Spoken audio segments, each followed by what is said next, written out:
Pinakamalakas na hari. Credit to the author. 110208. Ang mga pangalan po na nandito ay galing sa mga name generator. Kaya kung meron man pagkakatulad sa mga pangalan ng totoong tao o lugar, ito ay tunay na hindi sinasadya. Sa huling kritikal na yugtong ito, sinubukan ng lahat ng iba pang eksperto sa landas ng liwanag ang kanilang makakaya. Gumamit pa sila ng ilang hidden card at naghanda para sa huling bayad. Boom! Whoosh! Ang Black Destruction Serpent Dragon sa harapan ay nabalot ng patong ng apoy habang umaarangkada ito. Sisingilan. Nakatutok ang mga mata ni Francis. Weng weng weng. Isang nakakatakot na pag-agos ng wind lightning ang lumitaw mula sa loob ng katawan ni Francis. Ang kapangyarihan ng wind lightning ay naglalaman ng kapangyarihan ng God Tribulation Lightning at maaaring hamarang sa landas ng pulang ilaw ng liwanag. Ginamit ni Francis ang Lightning Wings Flying Technique at naging isang bolt ng Escarlate gintong kidlat na tumalsik sa daanan ng liwanag at agad na nagtapo ng ilang demigod. Ang Sacred Lightning Body ni Francis ay ang pinaka-nababanat laban sa kidlat, at ginagamit din niya ang lahat ng kapangyarihan ng God Tribulation Lightning upang labanan ang pulang kidlat sa landas ng liwanag. Pinaikot din ni Francis ang kanyang God Spiritual Eye sa maximum habang ang kanyang figure ay kumikislap sa landas ng liwanag at iniiwasan ang mga bola ng divine power na bumabagsak mula sa langit. Habang papalapit siya sa higanteng bola ng liwanag sa unahan niya, mas naging siksik ang mga bola ng divine power. Ang bentahe ng mga eksperto na nagdadalubhasa sa bilis ay ipinakita dito. Ang Black Destruction Serpent Dragon ay dalubhasa sa mga batas ng pagkasira. Napakabilis. Ang taong iyon ay dalubhasa din sa mga batas ng pagkasira. Hindi napigilan ng grupong naniningil sa harapan. Ang kapangyarihan ng God Tribulation Lightning. Napatingin si Sacred King Sumsare kay Francis nang may pagtataka. Banal na liwanag ng pagkawasak. Ang mga mata ni Demigod Destruction ay kumislap na may maliwanag na gintong liwanag na parang araw. Nagradiated ito ng nakakasilaw na liwanag at kapangyarihan ng pagkawasak na nagpayanig sa puso ng isang tao. Gayunpaman, ang pulang kidlat sa kanyang landas ng liwanag ay nakakatakot din. Boom! Ang gintong liwanag ay bumaril mula sa mga mata ni Demigod Destruction at nakipagsagupaan sa pulang kidlat sa unahan. Ang may-ari ng Eyes of Destruction ay gumamit ng ibang paraan kumpara sa ibang mga eksperto. Hindi siya nagpakadalubhasa sa bilis o depensa, sinira lang niya ang lahat ng kanyang dinadaanan. Gayunpaman, ginamit ni Demigod Destruction ang pamamaraang ito sa buong paraan, ibig sabihin ay ginamit niya ang maraming kapangyarihan ng kanyang eye bloodline. Nagresulta ito sa paghina ng Eyes of Destruction, kaya ang bilis ng kanyang pag-unlad ay mas mababa kaysa sa Black Destruction Serpent Dragon at Francis. Fuck that Black Dragon and that human brat. Ang Demigod Destruction ay nagpahayag ng isang ayaw na ekspresyon. Ang Demigod Destruction, na napakahusay sa mga batas ng destruction, ay nalampasan ng Black Destruction Serpent Dragon at Francis. Ito ay nagpagalit sa kanya ng labis. Whoosh! Ang Black Destruction Serpent Dragon ay umabant at dumaan sa ginintoang screen patungo sa higanteng bola ng liwanag. Ang figure ni Francis ay sumanib din sa bola ng liwanag mula sa kabilang panig. Hindi mahalaga kung ang taong iyon ang unang pumasok. Ang pangunahing isyu ay ang Black Destruction Serpent Dragon. Kakaiba ang mga kilos ng bastard na iyon. Nakakuha kaya ito ng isang uri ng suportang substandard na item ng Diyos sa bangkay ng Diyos. Masama talaga kung ang Black Destruction Serpent Dragon ay makakakuha ng mas maraming kapalaran doon. Ang mga eksperto ng parehong Lord Dynasties ay hindi natuwa sa kung paano ang Black Destruction Serpent Dragon ang unang pumasok sa misteryosong bola ng liwanag. Weng! Ang tanawin sa harap ni Francis ay ganap na nagbago pagkatapos niyang dumaan sa screen ng puting liwanag.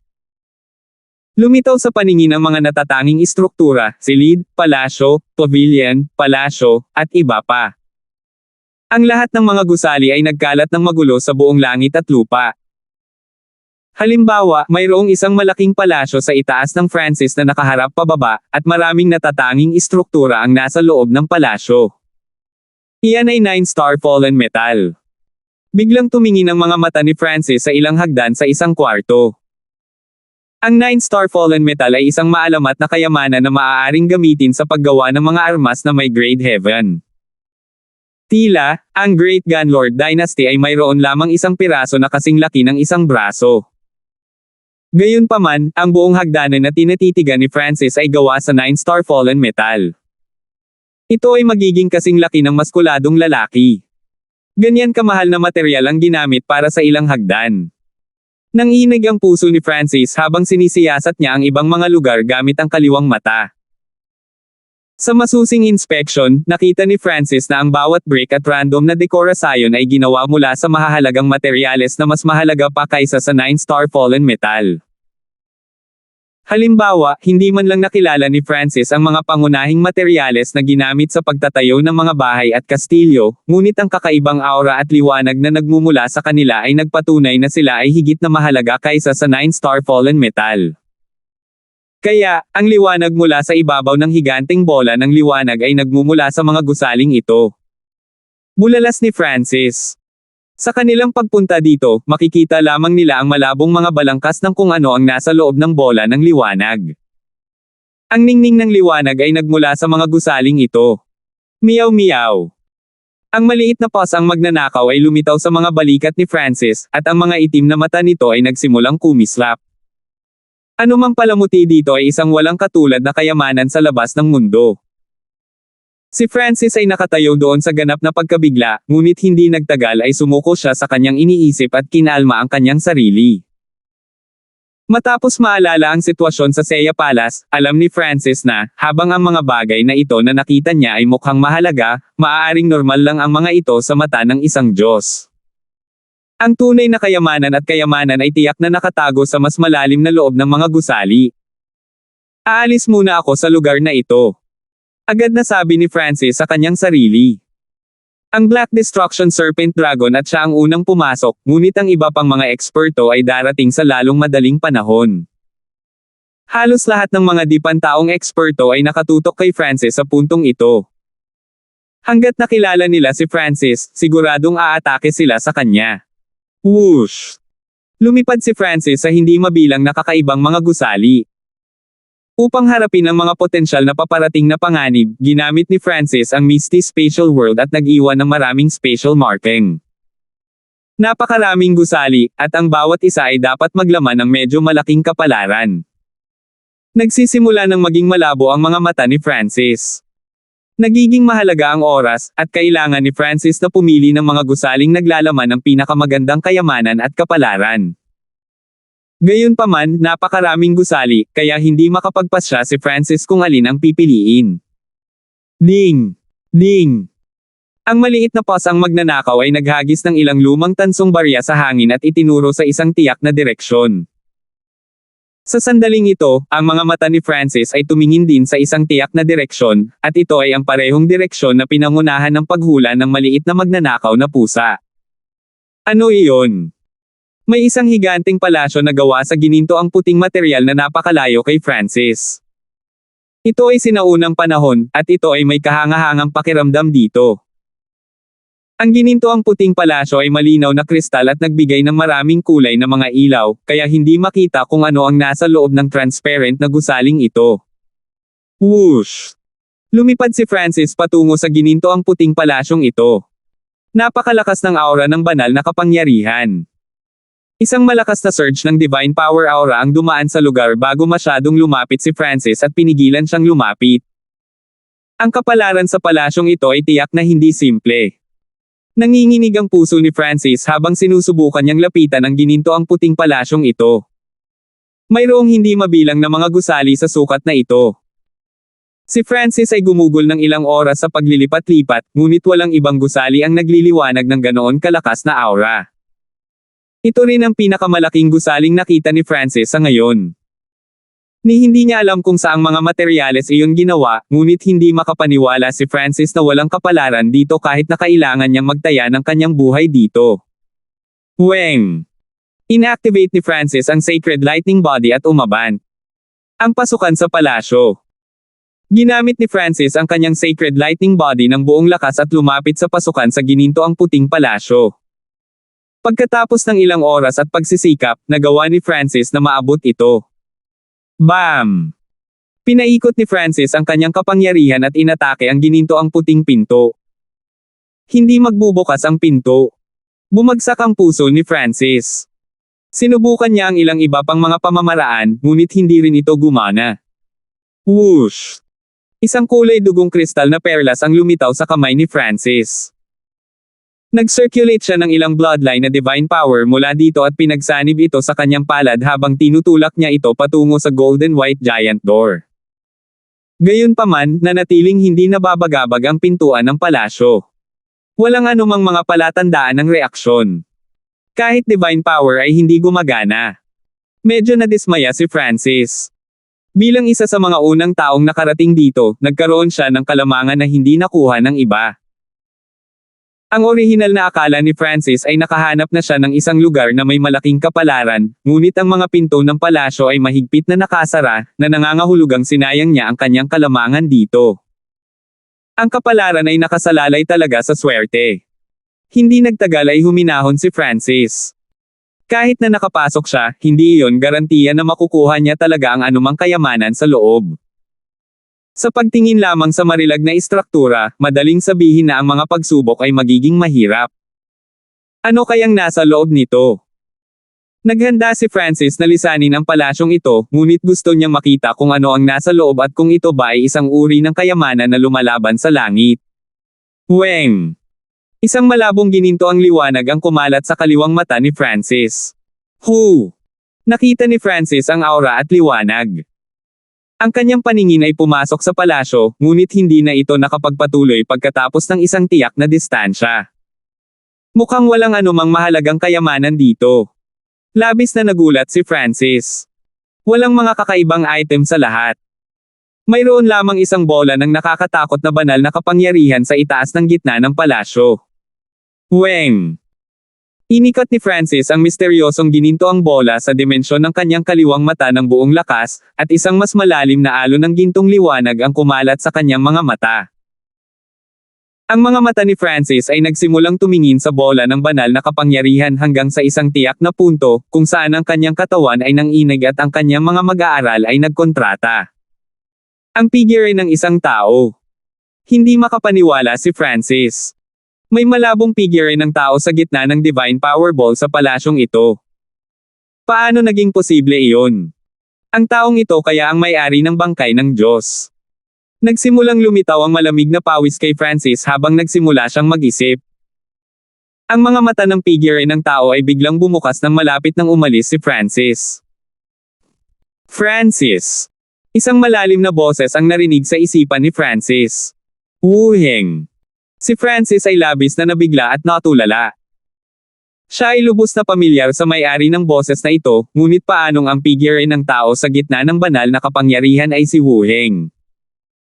Biglang naalala ni Francis na unang lumitaw ang bangkay ng Diyos dahil sa isang bagay na ginawa ni Wuheng.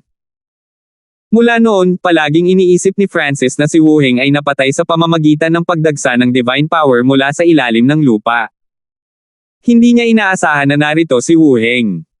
Sa sandaling ito, sa wakas ay naunawaan na ni Francis. Malamang si Wuheng ang lumakad sa landas ng liwanag na nakita niya kanina. Si Wuheng ay dumating dito ng mas maaga kaysa sa iba.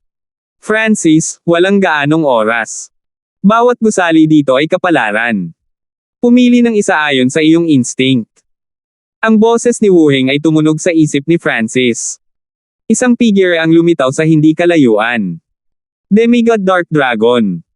Nanginig ang katawan ni Francis, at nanginginig ang kanyang anit.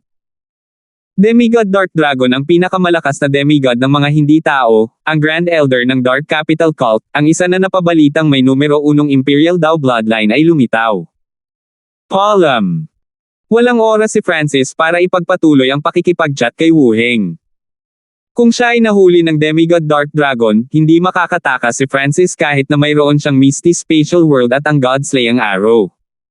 Whoosh! Ikinaway ni Francis ang Misty Spatial World at nawala sa gitna ng isang kidlat ng pilak. Malapit nang bumagsak ang sakuna. Ilan lang ito sa mga kabayaran ko sa inyong lahat. Humanap ng sariling kapalaran. Napabuntong hininga si Wuheng sa gininto ang puting palasyo pagkaalis ni Francis. 11:03. Weng whoosh. Sa isang kislap ng pilak, lumitaw ang mga figure ni Francis at ang maliit na paws ang magnanakaw. Malapit na. Halos lahat ng demigods mula sa parehong Lord Dynasties ay pumasok na. Medyo naiinip si Francis. Kung makikilala niya ang mga demigod ng Great Gun Lord Dynasty, paprotektahan siya ng mga ito, hindi kasama ang demigod Dark Ocean syempre. Ngunit kung siya ay kasama ng mga demigod ng Great Gun Lord Dynasty, nangangahulugan din iyon na ang kanyang kapalaran ay bumaba ng husto.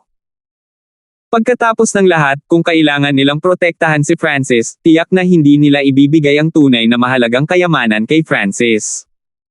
Dahil doon, nagpasya si Francis na magpatuloy sa pag-arte ng mag-isa.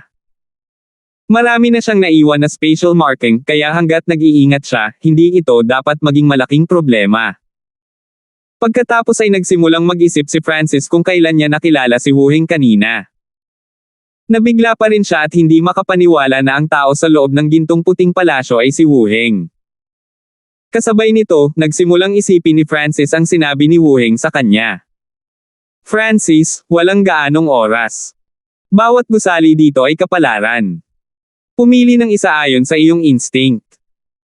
Ang paraan ng kanyang pagbigkas nito ay nagbigay kay Francis ng impresyon na ang lahat ng kayamanan dito ay itinakda ni Wu Heng. Gayunpaman, hindi iyon ang pangunahing punto. Mayroong dalawang puntos na nagpapataas ng atensyon ni Francis. Ang una ay sinabi ni Wu Heng na walang gaanong oras. Ayon sa mga hula ni Francis, ang kapalaran dito ay mananatili lamang sa isang tiyak na tagal ng panahon bago ito tumigil sa pag-iral, maging dahil sa ilang limitasyon sa panahon o iba pang dahilan. Ang pangalawang punto ay sinabi ni Wu Heng na mayroong maraming kapalaran dito, ngunit sinabi niya kay Francis na pumili ng isa.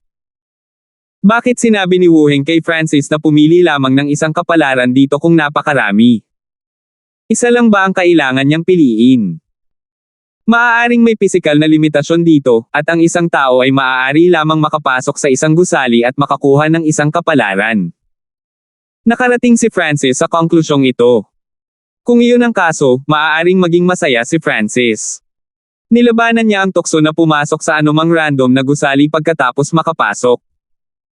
Sa halip, tumingin siya sa paligid at ginamit ang Misty Spatial World para mag-iwan ng spatial markings.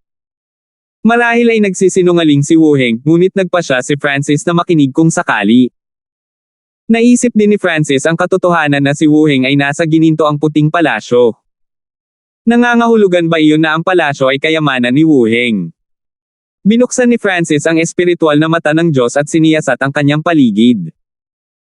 Kung makapasok lang ako sa isang gusali, hindi ako makakapili ng masama, sabi ni Francis sa isang mapagpasyang tono. Weng! Isang mahinang alon ng gininto ang liwanag ang kumalat sa kaliwang mata ni Francis. Kahit anong gusali na masisilayan niya ay tuluyan na niyang hindi pinansin. Whoosh! Maingat na lumipad si Francis sa mga natatanging istruktura at siniyasat ang mga gusali sa paligid niya. Sa isang tiyak na sandali, nakita ni Francis ang isang demigod mula sa Dark Capital Cult sa loob ng isang maliit na silid na gawa sa kahoy. Kinuha ng demigod na ito ang halos lahat ng kanyang makakaya pagkatapos na makapasok sa maliit na silid na ito, ngunit nang subukan niyang umalis, ang kanyang katawan ay pinaalis ng malakas na spatial na batas at nawala. Tulad ng naisip ko, ang isang tao ay makakakuha lamang ng isang kapalaran. Si Francis ay nakaramdam na naman ng sobrang swerte.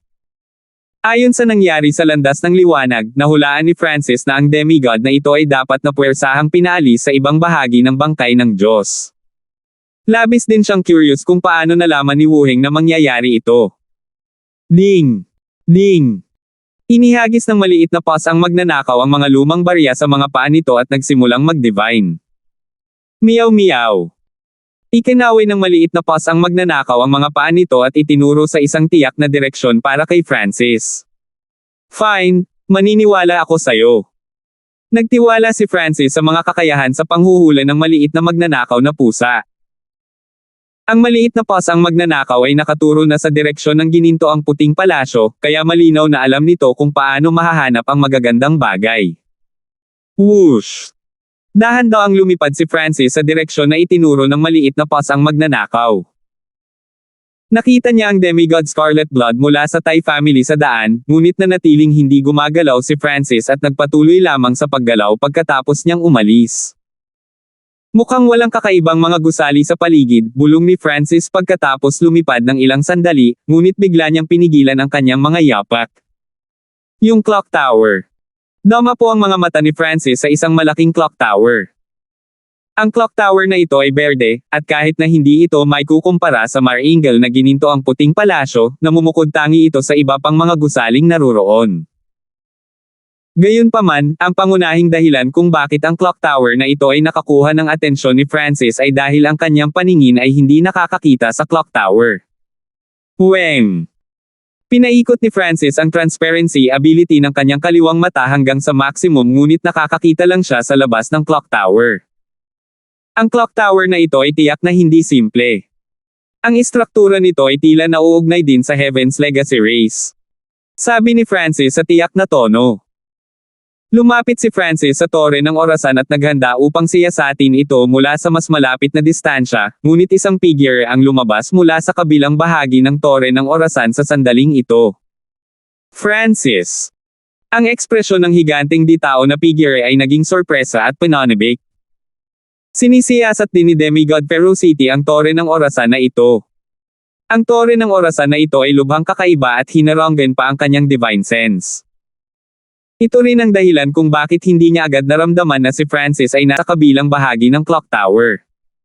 Demigod Ferocity. Nanginginig ang boses ni Francis. Ang kanyang transparency ability ay hindi makita sa clock tower, at ang kanyang divine sense ay naharang din, kaya hindi rin naramdaman ni Francis ang demigod ferocity sa kabilang panig ng clock tower. Masyadong malapit ang distansya. Hindi ko magagamit ang Misty Spatial World sa oras. Tumibok ang puso ni Francis nang maramdaman niya ang matinding panganib sa buhay at kamatayan. Magagamit lang ang Misty Spatial World kapag stable ang space. Ang Misty Spatial World ay hindi isang instant teleport na nangangailangan ito ng kalahating hininga ng oras. Sa kalahating hininga, maaaring patayin ng demigod ferocity si Francis ng ilang dosenang beses sa ganoong kalayuan. Ito lang ang magagawa ko. Pinangunahan ni Francis ang maliit na pasang magnanakaw at pumasok sa bukas na tore ng orasan. Nang pumasok si Francis sa tore ng orasan, agad na nagsimulang magsara ang pinto sa tore ng orasan. Hahaha, tingnan natin kung saan ka tatakbo. Humagalpak ng tawa si Demigod Ferocity habang siya ay naging isang bahid ng liwanag at pumasok sa mga nakasarang gaps ng pinto. Hindi niya akalain na napakaswerte niya at mahahanap niya ang taong gusto niyang patayin ng ganoon kabilis. Damat, pumasok na rin siya. Ang ekspresyon ni Francis ay nagbago sa pagkagulat. Noong una ay inakala niya na kapag nakapasok na siya sa tore ng orasan, agad itong magsasara at hindi na papasukin ng iba, tulad ng gintong puting palasyo. Nang si Wuheng ay nasa loob ng palasyo, hindi makapasok si Francis kahit na ano. Sa hitsura nito, nagkamali si Francis. Binilisan ni Francis ang mga hakbang ng tore ng orasan. Nakita niya ang maraming kayamanan sa daan, ngunit wala siyang oras upang kunin ang mga ito. Whoosh! Isang maitim na pilak na busog at isang madilim na gintong araw ang lumitaw sa mga kamay ni Francis. Agad na binawi ni Francis ang bowstring at inilabas ang isang replica na God-slaying arrow. Bang whoosh! Ang imahe ng isang higanteng dark golden arrow ay bumaril pababa sa himpapawid habang ito ay nagpakawala ng isang nakakatakot na madilim na gininto ang bagyo ng kapangyarihan. Gusto mo bang saktan ako nito? Isang nakakatakot na ngiti ang ipinakita ni Demigod Ferocity. Mula sa kanyang pananaw, hindi makakatakas si Francis kahit na mayroon siyang mga pakpak. Hindi pa huli ang lahat para maghanap ng kapalaran pagkatapos patayin si Francis. Sure! Isang maitim na pula na gutay-gutay na higanteng palakol ang lumitaw sa kamay ni Demigod Ferocity, at ang divine power ay lumundag habang hawak ni Demigod Ferocity ang sandata sa kanyang harapan. Boom!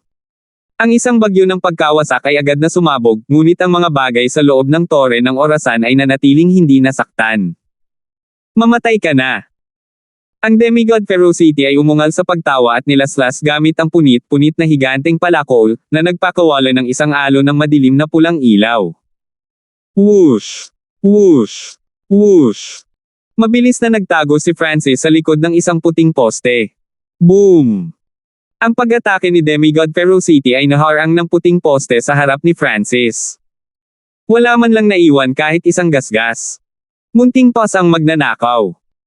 Sa mapanganib na sitwasyong ito, maaari lamang humingi ng tulong si Francis sa maliit na pas ang magnanakaw dahil alam niyang may banal na sandata ang maliit na pas ang magnanakaw. Kung nagamit ng maliit na pas ang magnanakaw ang banal na sandata na ito, hindi magiging problema ang matinding pinsala sa Demigod Ferocity, at hanggat maaari niyang masaktan ng husto ang Demigod Ferocity, magkakaroon ng pagkakataon si Francis na huminga at umalis kasama ang Misty Spatial World. Meow meow. Umiling ang munting pas ang magnanakaw at sumenyas na hindi pa rin ito magagamit ang kapangyarihan ng banal na sandata. Naging pangit ang ekspresyon ni Francis, ngunit alam niya na ang mga kinakailangan sa paggamit ng banal na sandata ay napakahigpit. Una, ang banal na sandata ay nangangailangan ng isang may-ari, at sa sandaling nakilala nito ang isang may-ari, walang ibang makakagamit nito maliban kung ang nakatatak na layunin ng may-ari ay nawasak. Pangalawa, ang mga banal na sandata ay nangangailangan ng oras upang aktibo ang kanilang kapangyarihan. Panghuli, ang mga banal na sandata ay nangangailangan ng purong banal na kapangyarihan. Kailangan ko ba talagang gamitin ang God-slaying arrow? Talagang ayaw ni Francis na gawin iyon. Hindi siya kumpiyansa na kaya niyang patayin ang Demigod Ferocity kahit na ginamit niya ang totoong God-slaying arrow. Sa puntong iyon, kailangan pa niyang umalis kasama ang Misty Spatial World, ibig sabihin ay kailangan niyang ibigay ang lahat ng kayamanan dito bukod pa sa pagkawala ng mismong God-slaying arrow. Kailan ka makakapagtago ngayon? Si Demigod Ferocity ay may mapanuksong ngiti habang nilapitan niya si Francis. Whoosh! Whoosh! Dalawang figure ang lumipad sa higanteng tore ng orasan. Sa wakas ay dumating si Francis sa tuktok ng tore. Ito ang tumigil ang ekspresyon ni Francis. Mayroon lamang metalikong stand sa pinakamataas na palapag ng clock tower. Isang hugis at sulok na itim na piraso ng metal na may hindi mabilang na berdeng ilaw ang lumutang sa itaas ng metalikong stand. Ito dapat ang pinakamahalagang kayamanan sa tore ng orasan. Hindi alam ni Francis kung ano iyon, ngunit marami siyang masasabi. Fuck it! Kailangan kong kumuha ng kahit ano. Inabot ni Francis ang tatsulok sa metalikong stand habang naghahanda na kunin ang God-slaying arrow. Hindi bababasa, kailangan ni Francis na kumuha ng isang bagay bago umalis kasama ang Misty Spatial World. Gayunpaman, nang dumampi ang kanyang palad sa tatsulok na itim na piraso ng metal, isang makinang na sinag ng berdeng ilaw ang bumaril. Ang berdeng ilaw ay naghugas sa lahat, at isang malamig na mekanikal na boses ang tumunog mula sa gitna ng tatsulok na itim na metal.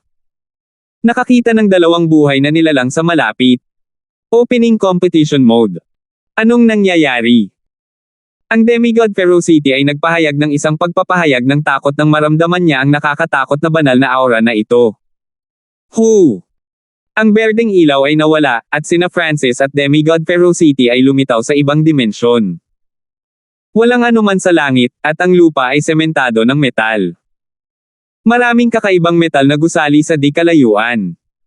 Si Francis at Demigod Ferocity ay nakatayo sa isang berdeng metal board na ilang daang yarda ang haba. Sa pinakasentro ng metal board ay isang metalikong stand, at isang tatsulok na itim na piraso ng metal ang lumutang sa itaas nito. Bukas na ngayon ang competitive mode. Tanging ang nanalo ang may karapatang subukang magkaroon ng banal na sandata na kilalanin sila bilang may-ari nito. 11:04 Si Francis at Demigod Ferocity ay nakatayo sa isang berdeng metal board na ilang daang yarda ang haba.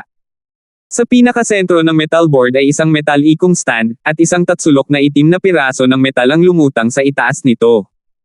Bukas na ngayon ang competitive mode. Tanging ang nanalo ang may karapatang subukang magkaroon ng banal na sandata na kilalanin sila bilang may-ari nito. Isang mekanikal na boses ang tumunog mula sa hugis tatsulok na piraso ng metal. Banal na sandata. Nanginginig ang puso ni Demigod Ferocity habang nakatitig sa lumulutang na piraso ng metal sa metalikong stand. Kahit si Francis ay nakalimutan ang panganib na nasa kanya sa sandaling ito. Bagamat hindi niya masabi kung anong uri ng banal na sandata ito, ang isang banal na sandata ay tiyak na magkakaroon ng sariling natatanging katangian. Kahit na ito ay ganap na, walang kabuluhan, hindi ito isang bagay na maaaring ihambing sa mga sandata na nasa antas ng langit. Hahaha, napakaswerte ko. Mapapatay kita at makakuha ng divine weapon at the same time. Ang demigod Ferocity ay nagsimulang umungol sa pagtawa. Mula sa kanyang pananaw, ang banal na sandata na ito ay nakatakdang maging kanya. Malungkot ang ekspresyon ni Francis. Bagamat hindi niya alam kung ano ang ibig sabihin ng competitive mode, ang tsansa na manalo si Francis ay talagang mas mababa. Simulan ng pagtuklas. Dalawang transparent na gininto ang sinag ng liwanag ang bumaril mula sa metal ikong stand at tumama kina Francis at Demigod Ferocity. Soul Intent, Mystic Light Sacred Power, at Physical Defense lahat ay nasa huling yugto ng Mystic Light Realm. Makapangyarihang dugo. Fire elemental na bloodline, at isang hindi kilalang ay bloodline. Isang mechanical na boses ang tumunog. Tumigil ang ekspresyon ni Francis. Hindi niya akalain na masusukat ng metal ikong stand na ito ang lakas niya ng tumpak. Sa kabilang panig, ang ekspresyon ni Demigod Ferocity ay naging gulat. Talagang nalampasan ng lakas ni Francis ang iba pang may kaparehong cultivation, ngunit hindi inisip ni Demigod Ferocity na ang tatlong nabanggit na aspeto ni Francis ay umabot na sa huling yugto ng Mystic Light Realm. Ang Mystic Light Sacred Power at Soul Intent ay parehong nasa pinakamataas na ranggo ng Sacred King. Medyo mas malakas na pisikal na depensa, at may mataas na linya ng dugo. May Divine Power. Itinuturing na mababang klaseng demigod. Kung ikukumpara kay Francis, ang resulta ng Demigod Ferocity ay ganap na kakilakilabot at ginawa pa nitong ikinahiya ni Demigod Ferocity ang kanyang sarili. Sa sumunod na sandali, tatlong surge ng hindi kilalang green matter ang lumitaw sa bawat gilid ng green metal board sa harap ni na Francis at Demigod Ferocity sa kabuoang anim. Ang hindi kilalang berdeng bagay ay naging tatlong mekanikal na robot na hugis tao. Mayroon na ngayong tatlong mekanikal na robot sa unahan ni Francis. Ang una ay direkta sa harap niya, ang pangalawa ay nasa pagitan niya at ng banal na sandata, at ang huli ay malapit sa banal na sandata. Ang unang makakatalo sa tatlong mekanikal na robot nang hindi gumagamit ng anumang tulong sa labas ay ang mananalo. Isang boses ang tumunog mula sa metal ikong stand. Siniyasat ni Francis ang unang mechanical robot sa kanyang harapan. Ang Soul Intent, Mystic Light Sacred Power, at Physical Defense ng mechanical robot na ito ay umabot na sa mga huling yugto ng Mystic Light Realm, at mayroon itong malakas na eye bloodline. Sa kabuuan, ang mechanical na robot sa harap ni Francis ay may kaparehong lakas ng Francis. Sa kabilang panig, ang tatlong mechanical na robot sa harap ni Demigod Ferocity ay may halos parehong lakas din sa kanya. Anong klaseng kababalaghang pagsubok ito? Ang Demigod Ferocity ay sumumpa. Napakahirap talunin ang tatlong eksperto ng parehong paglilinang. Tiyak na hindi ito magagawa ng mga normal na tao. Sa sandaling ito, ang mechanical na robot sa harap ni Francis ay gumamit ng malalim na pamamaraan ng paggalaw at nagsimulang lumapit kay Francis. Sa hitsura nito, kailangan lang nating talunin ang tatlong mechanical na robot, hindi labanan ang mga ito ng sabay-sabay. Sa tatlong mechanical na robot, tanging ang mechanical na robot na malapit kay Francis ang nagsimulang gumalaw. Hanggat matatalo ni Francis ang kanyang tatlong mechanical na robot ng mas mabilis kaysa sa Demigod Ferocity, siya ang mananalo.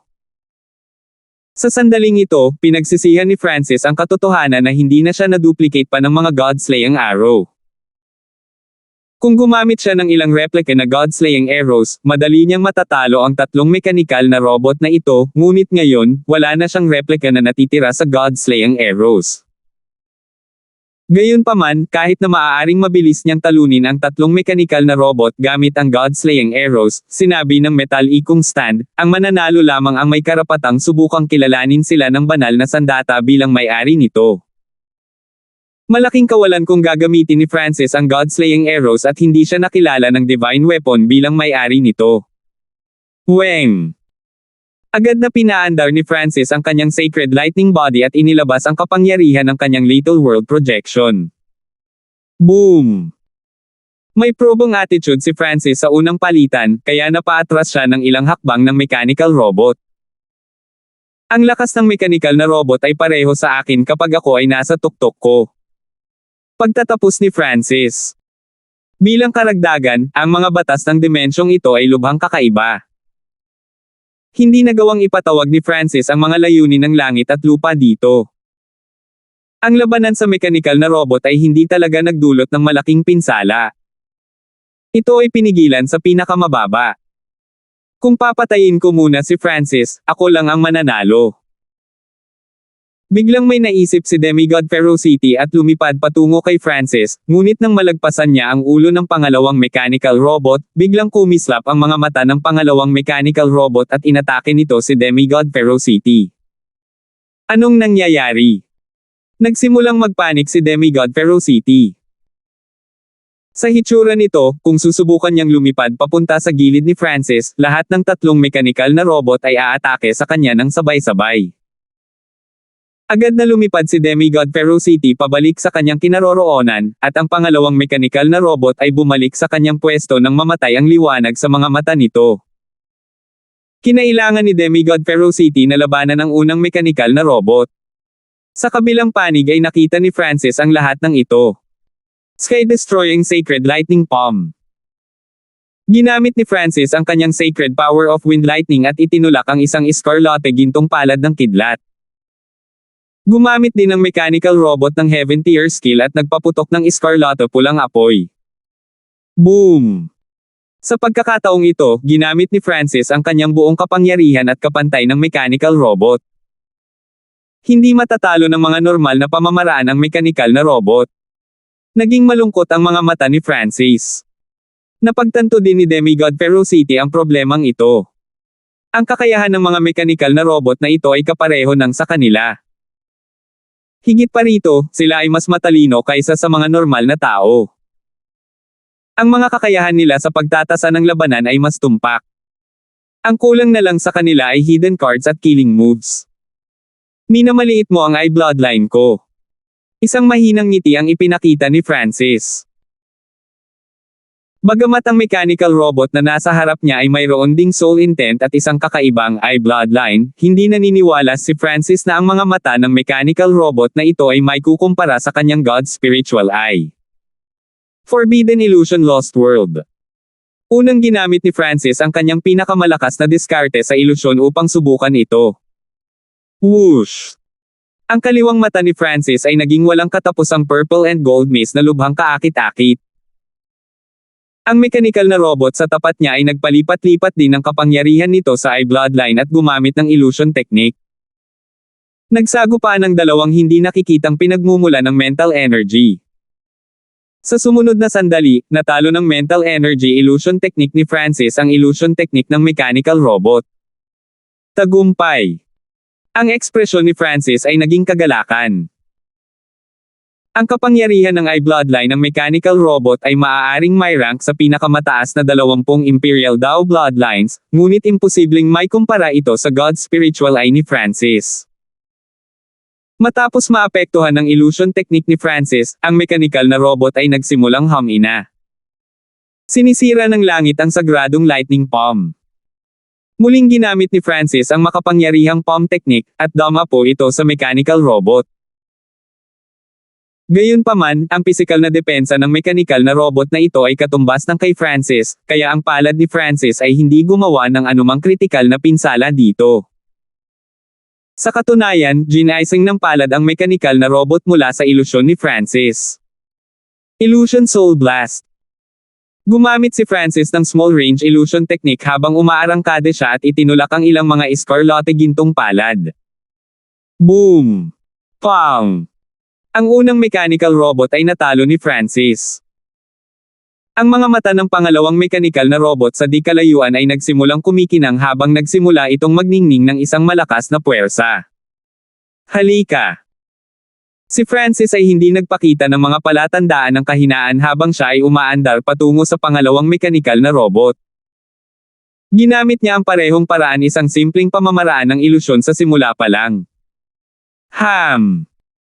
Mukhang mas malakas ang resistensya ng mechanical robot na ito sa mga ilusyon. Labis na nagulat si Francis.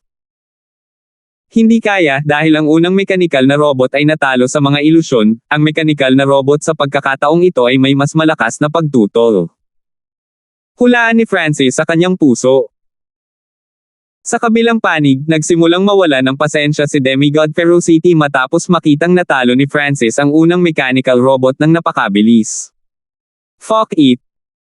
Ang Demigod Ferocity ay nagsiwalat ng isang mabangis na hitsura habang ang isang umuusok na kulay dugo na kristal na tableta ay lumitaw sa kanyang kamay. Isa ito sa mga nakatagong card na inihanda niya para sa paglalakbay na ito sa bangkay ng Diyos ang Blood Fuming Frenzy Demonic Peel. Maaari nitong mapataas ang lahat ng aspeto ng Demigod Ferocity, at nagdulot ito ng matinding puwersa sa kanyang sacred power, na ginagawa itong mas nakamamatay. Boom!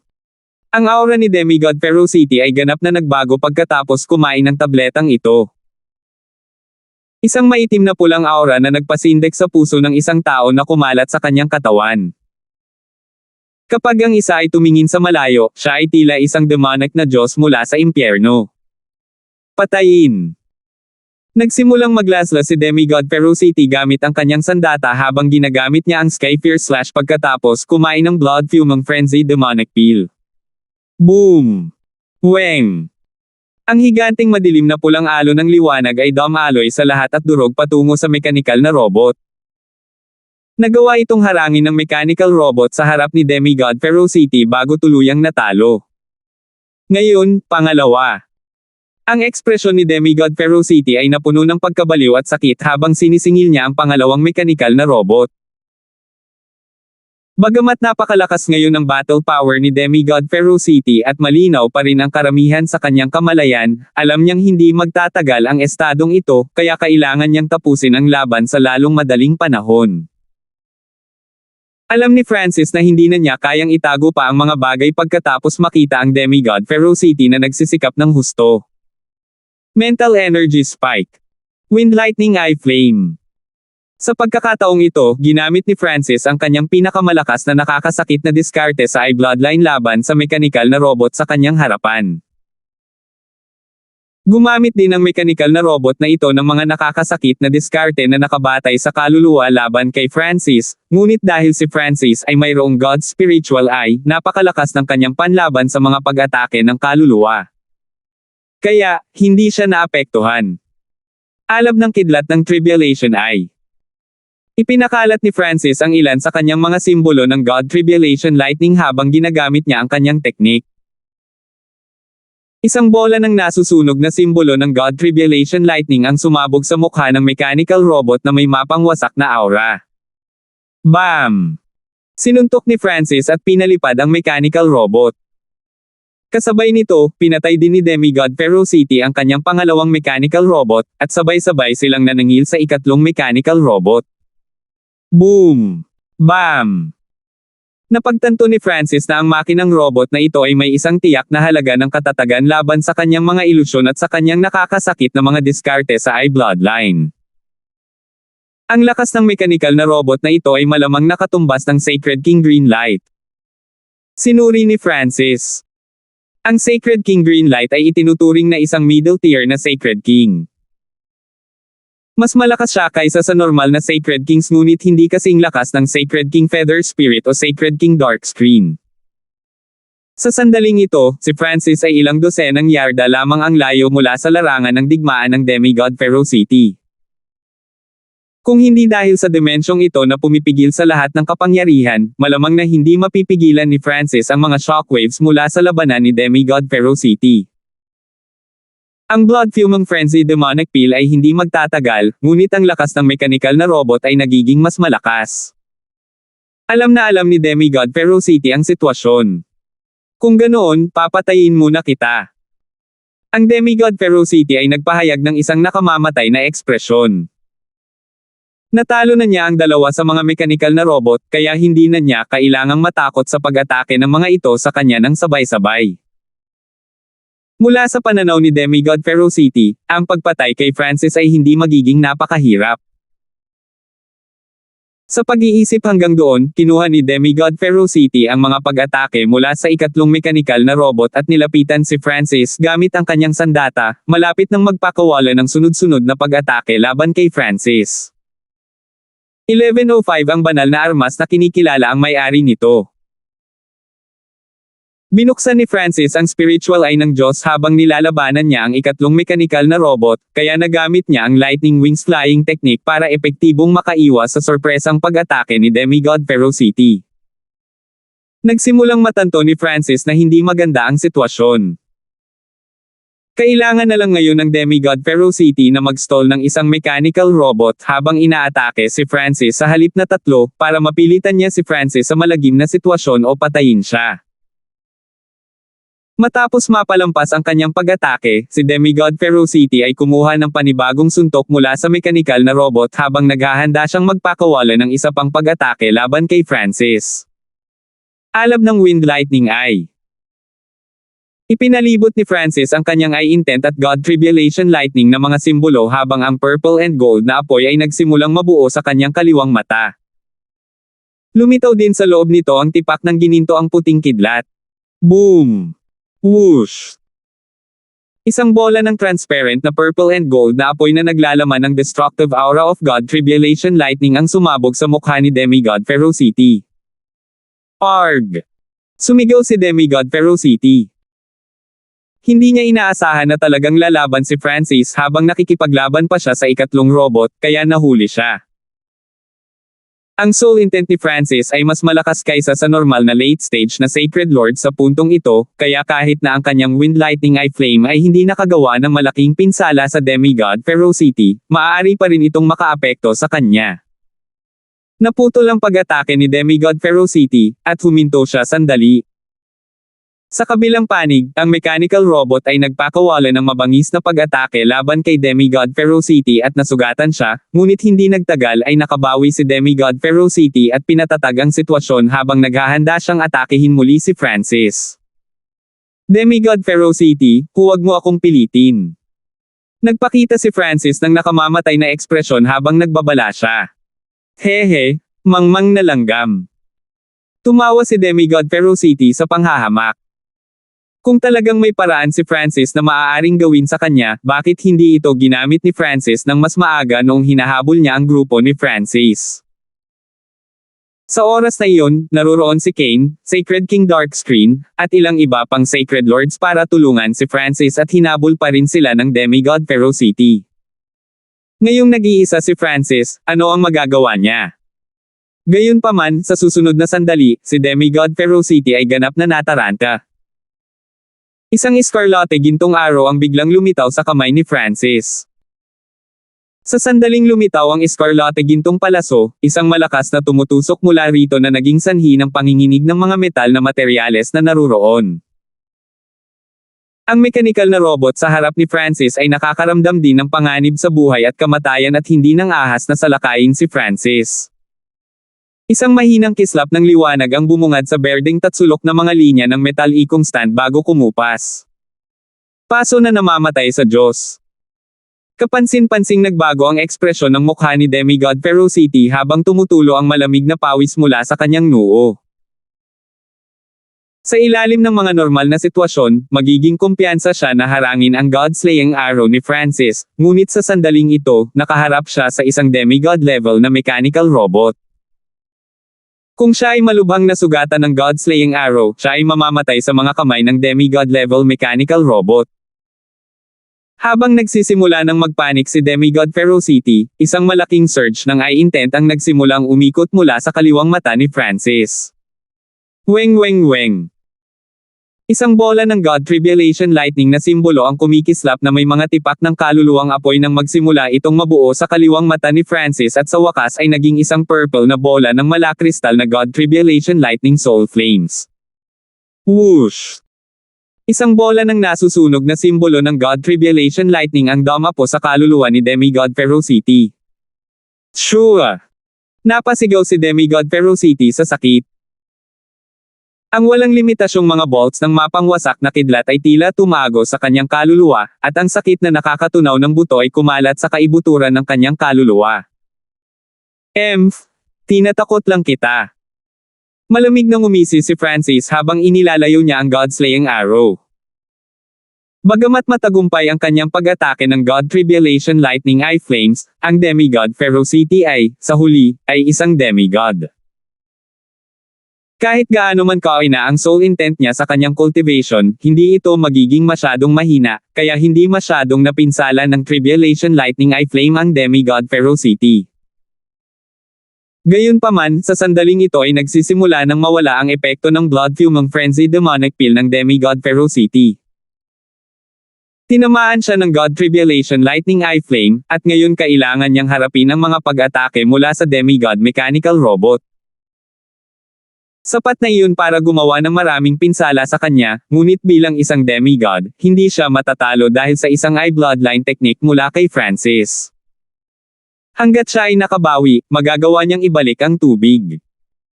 Ang tanging problema ay hindi siya bibigyan ni Francis ng pagkakataon. Pagkatapos gamitin ang Tribulation Lightning Eye Flames, sinimulan ni Francis na ihanda ang kanyang susunod na eye bloodline technique.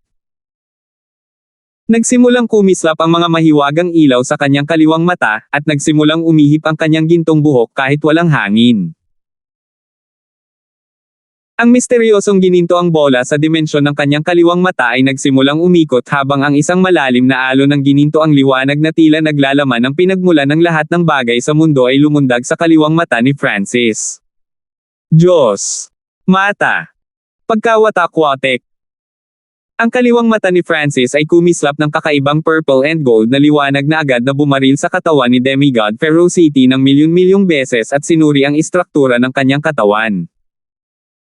Pagkatapos ay itinakda ni Francis ang demigod Ferocity bilang target at sinimulan siyang paghiwa-hiwalayan. Kagagaling lang ni demigod Ferocity mula sa sakit ng Tribulation Lightning Eye Flame ni Francis nang makaramdam siya ng kakaibang pakiramdam. Bigla niyang na-realize na unti-unti nang nawawala ang katawan niya. Unti-unting nawawala ang mga hindi nakikitang atomo na para bang hindi sila umiral noong una. Kasabay nito, nagsimulang mawala ang kaluluwa ni demigod Ferocity. Naglalaho na siya. Ginamit ni Francis ang kanyang sacred lightning body at mga defensive na pamamaraan ng buong lakas para harangan ang mga pag-atake mula sa mechanical robot habang patuloy niyang ginagamit ang God Eye Disintegration para pahinain ang demigod Ferocity. Siya ay karaniwang nakikipagtulungan sa demigod mechanical robot upang talunin ang demigod Ferocity. Naramdaman din ni Francis ang pagkawala ng kanyang eye intent ng napakabilis. Gaya ng inaasahan, hindi biro ang pagbuwag sa isang demigod. Anong ginagawa mo? Dumagundong ang demigod Ferocity. Sa sandaling ito, ang kanyang kaluluwa, katawan, at banal na kapangyarihan ay pawang naglalaho. Matapos matamaan ang eye bloodline technique ni Francis kanina, ang epekto ng Blood Fuming Frenzy Demonic Pill ay naubos na rin sa puntong ito. Isinasantabi si Francis, hindi niya kayang harapin ang demigod mechanical robot ngayon. Higit pa rito, sinabi na sa kanila ng banal na sandata ang mga patakaran hindi sila maaaring gumamit ng anumang tulong sa labas. Kaya, hindi magagamit ni demigod Ferocity ang kanyang clone tulad ng kung paano hindi magagamit ni Francis ang maliit na pos ang magnanakaw. Boom! Pakiramdam ni demigod Ferocity ay humina ang kanyang kapangyarihan, at siya ngayon ay dehado laban sa robot dahil sa takot sa kanyang puso. Ang demigod Ferocity ay wala ng kakayahang salakayin si Francis sa pisikal na dimensyon. Kung ganoon ang kaso, gagamit ako ng soul attacks. Kahit na ang demigod Ferocity ay hindi nagdadalubhasa sa kaluluwa, walang problema sa paggamit ng ilang normal na pag-atake ng kaluluwa dahil sa kanyang antas ng soul intent. Boom! Ang medyo mahinang soul intent ng demigod Ferocity ay naging isang mabangis na higanteng anino na dumurog kay Francis. Napaungol si Francis habang nanginginig ang kanyang kaluluwa, ngunit hindi pa rin niya napigilan ang God Eye Disintegration. Ang pag-atake ng kaluluwa ni demigod Ferocity ay walang anumang kasanayan, ngunit mayroon pa rin itong hilaw na kapangyarihan. Gayunpaman, ang pagtatanggol ng kaluluwa ni Francis ay ang kanyang kakayahan. Ang kanyang God Spiritual Eye ay lubhang nababanat laban sa mga pag-atake ng kaluluwa, at ang pagtatanggol sa kanyang Lightning Soul Body ay lubhang kakaiba. Ano? Nagawa niyang harangan ito. Natigilan muli si Demigod Ferocity. Hindi siya makapaniwala na maaaring hadlangan ng isang early stage na Sacred Lord ang soul intent niya. Kahit na ang soul intent ni Francis ay umabot sa mga huling yugto ng Mystic Light Realm, imposible ito. Muli, hinarang ni Demigod Ferocity ang mechanical robot habang pinapaikot ang kanyang soul intent para atakehin muli si Francis. Hindi maganda ang sitwasyon. Malungkot ang ekspresyon ni Francis. Ang enerhiya na kinakailangan upang masira ang isang demigod ay higit na lumampas sa kanyang inaasahan. Kahit na ang Demigod Ferocity ay humina dahil sa kanyang God Eye disintegration, maaaring hindi magtatagal si Francis gaya ng Demigod Ferocity. Kinailangan pa niyang ilabas ang mga pag-atake mula sa kanyang mechanical robot at harangan din ang mahina na pag-atake ng kaluluwa ng isang demigod habang ang kanyang eye intent ay mabilis na naubos. Ang pag-atake ng kaluluwa ni Demigod Ferocity sa pagkakataong ito ay maaaring makapagpigil sa God Eye disintegration ni Francis at maging sanhi ng pagbagsak ni Francis sa pagsusulit, ngunit tinipon pa rin ni Francis ang kanyang soul intent at lumaban. Pang! Pang! Pang! Pang! Isang kalabog na tunog ang nagmula sa kaliwang mata ni Francis. Ang sinaunang ay nasira, at ang mga sinaunang Diyos na pinatay ay magiging walang katapusang alabok. Isang matandang buntong hininga ang tila umaalingaw-ngaw sa buong panahon habang ito ay tumunog sa mga tainga ni Francis. Boom! Ang misteryosong gininto ang bola sa dimensyon ng kanyang kaliwang mata ay nanginginig habang nagsimulang mag-alab ang bloodline at ay bloodline power ni Francis. Isang mahinang gintong apoy ang tumakip sa katawan ni Francis. Boom! Isang malakas na sinaunang aura na tumitingin sa universo mula sa espiritual na mata ng Diyos. Si Francis ay tila naging isang higanteng Diyos ng sinaunang panahon. Ang bawat kilos niya ay yumanig sa langit at lupa. Boom! Ang biglaang pagbabagong ito ay nagpapataas sa eye intent ni Francis, ngunit ang kanyang God Eye disintegration ay natigil din. Hu! Sa kabilang panig, ang soul intent ng Demigod Ferocity ay naantig ang sinaunang aura at tinanggihan ng isang nakakatakot na kapangyarihan. Bam! Malubhang nasugatan ang kaluluwa ni Demigod Ferocity, at iniluwa niya ang isang subo ng sariwang dugo. Ito ay ang aura mula sa sinaunang panahon. Ang origin aura ng sinaunang. Napalitan ng takot ang ekspresyon ni Demigod Ferocity. Ang biglang pagbabago ni Francis ay nagpanik sa kanya. Kasabay nito, talagang gusto niya ang origin aura of the ancient mula sa katawan ni Francis. Iyon ang pangunahing susi sa pagiging isang Diyos. Ang Demigod Mechanical Robot sa harap ng Demigod Ferocity ay tumigil sa pag-atake kay Demigod Ferocity at yumuko sa harap ni Francis. Papatayin kita! Umikot ang mga mata ni Demigod Ferocity nang magpakita siya ng nakamamatay na tingin. Siya ay nawalan ng pag-asa, ngunit bigla niyang napagtanto na ang pamamaraan ng mata ni Francis ay tumigil. Nakayuko din ang Demigod Mechanical Robot sa lupa at hindi umaatake. Sa sandaling ito, mas malakas ang soul intent ni Francis. Kung ganoon nga ang kaso, ang Demigod Ferocity ay direktang sisire sa katawan ni Francis. Skyfear Slash. Hindi pinansin ni Demigod Ferocity ang kanyang mga sugat at iwinagayway ang kanyang higanteng palakol, na nagwasak ng madilim na pulang alon ng liwanag. Hindi maganda. Nagbago ang ekspresyon ni Francis. Bagamat napakalakas ng kanyang soul intent ngayon at maaari niyang masaktan ng husto ang Demigod Ferocity kung gagamit siya ng makapangyarihang soul eye bloodline technique, hindi pa rin niya napigilan ang Demigod Ferocity sa mga tuntunin ng pisikal na pag-atake. Kung si Francis ay mapalad at nakatutok sa paggamit ng isang pag-atake ng kaluluwa, maaari niyang ganap na mapatay ang Demigod Ferocity at makakuha ng tagumpay, ngunit ang katawan ni Francis ay maaaring ganap na masira din. Gayunpaman, isang hindi inaasahang pagbabago ang biglang nangyari sa sandaling ito. Ang mga berdeng linya sa itim na triangular na bagay sa pagitan nina Francis at Demigod Ferocity ay biglang nagradiated ng isang nakasisilaw na berdeng banal na liwanag. Whoosh! Whoosh! Nagsimulang umikot ang liwanag sa paligid ng triangular na metal habang tumunog ang isang mekanikal na boses. Ang banal na sandata ay matagumpay na nakilala ang may-ari nito. 1106. Kinuha ng Sacred King Samsara ang ilang kakaibang gintong brush mula sa isang mesa sa loob ng isang bookroom.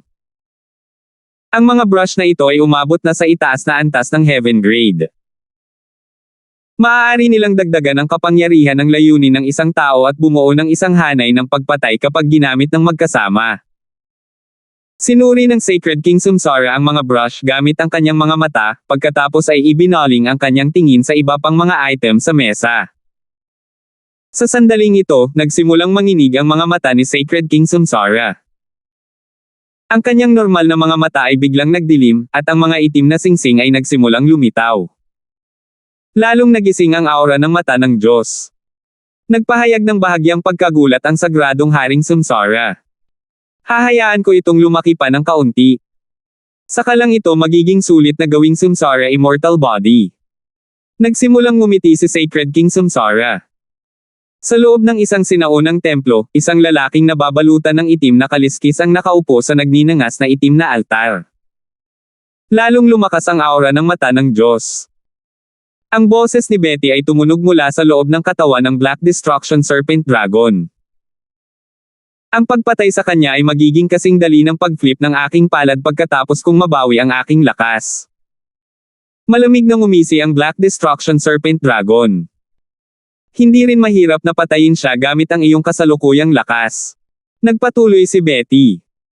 Nakita niya ang paglaki ni Francis, kaya alam ni Betty kung gaano kahirap na patayin si Francis o kaya'y napatay na niya si Francis mismo at hindi na kailangang makipagtambalan sa Black Destruction Serpent Dragon. Sa puntong ito, hindi siya maaaring magbigay ng anumang pagkakataon o kung hindi ay wala na siyang pag-asa sa hinaharap. Bilasan mo ang lugar na ito at patayin si Francis. Tumunog ang mapagpasyang boses ni Betty. Mabuti. Naiinip na sumang-ayon ang Black Destruction Serpent Dragon. Kahit na ang lugar na ito ay napakabihirang, ang pagpatay kay Francis at pagsira sa Origin Dimension of a God ay isang hindi mapaglabanan na tukso para sa Black Destruction Serpent Dragon. Sa loob ng mundo ng metal. Ang banal na sandata ay matagumpay na nakilala ang may-ari nito. Sabi ng metallic stand habang nagsimulang lumubog sa lupa. Weng! Ang itim na triangular na metal ay kumikislap na may hindi mabilang na berdeng misteryosong anting-anting habang lumilipad ito patungo kay Francis. Ano? Nanlaki ang mga mata ni Demigod Ferocity sa gulat. Wala pang napagdesisyonan na nanalo, kaya paano nakilala ng banal na sandata ang may-ari nito? Bukod dito, sinabi ng mga alamat na napakahirap para sa mga banal na sandata na makilala ang isang may-ari. Hindi man lang hinawakan ni Francis ang banal na sandata mula simula hanggang wakas, kaya paano nakilala ng banal na sandata si Francis bilang may-ari nito? Maging si Francis ay natigilan at nakaramdam ng kakaiba. Isang linya ng impormasyon ang biglang lumitaw sa kanyang isipan. Banal na sandata sinaunang God Seal. Ding! Ding! Ang itim na triangular na metal sa harap ni Francis ay nagsimulang mag-transform, at agad itong naging isang itim na kalasag na natatakpan ng hindi mabilang na berdeng linya. Boom! Ang Skyfire Slash ng Demigod Ferocity ay hinaranggan ng itim na kalasag na ito, at ang itim na kalasag ay sumasalamin sa isang misteryosong puwersa pabalik. Boom! Agad na naaninag ang kapangyarihan ng Skyfire Slash ng Demigod Ferocity, at isang nakakatakot na madilim na pulang surge ng kapangyarihan ang bumaril patungo sa Demigod Ferocity. Bam! Nagulat pa rin si Demigod Ferocity, at bigla siyang nagluwa ng isang subo ng sariwang dugo. Ding! Ding! Ang itim na kalasag pagkatapos ay nagtransform pabalik sa isang tatsulok na piraso ng metal at nahulog sa kamay ni Francis. Ang banal na sandata ay nagpoprotekta sa akin. Natarante si Francis nang magsimulang magkontrata ang kanyang God Spiritual Eye, at ang malakas na surge ng sinaunang aura ay nawala. Automatikong nakilala ako ng banal na sandata bilang may-ari nito at pinrotektahan ako. Hindi pa rin makapaniwala si Francis na may ganoong bagay. Kailangang malaman ng isa na ang mga banal na sandata ay maalamat na ipinagbabawal na mga sandata sa paningin ng lahat ng mga eksperto sa zona ng kontinente. Sa pag-iisip tungkol dito, kahit papaano ay naramdaman ni Francis na gusto siya ng banal na sandata at sinusubukan niyang makuha ang kanyang mabuting panig. Weng! Nagsimulang maging malabo ang tanawin sa paligid niya. Sa susunod na sandali, lumitaw sina Francis at Demigod Ferocity sa isang random na lugar ng bangkay ng Diyos. Anong nangyayari? Bakit ako nandito? Kapansin-pansing nagbago ang ekspresyon ng mukha ni Demigod Ferocity. Noong una ay naisip niya na, kahit na nakuha ni Francis ang banal na sandata, magkakaroon pa rin siya ng pagkakataon na yusezain ang iba pang mga kayamanan sa ulo, ngunit ngayon, wala na ang mga ito sa ulo.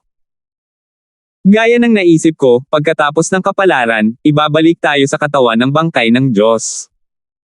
Talagang alam na ni Francis ang puntong ito.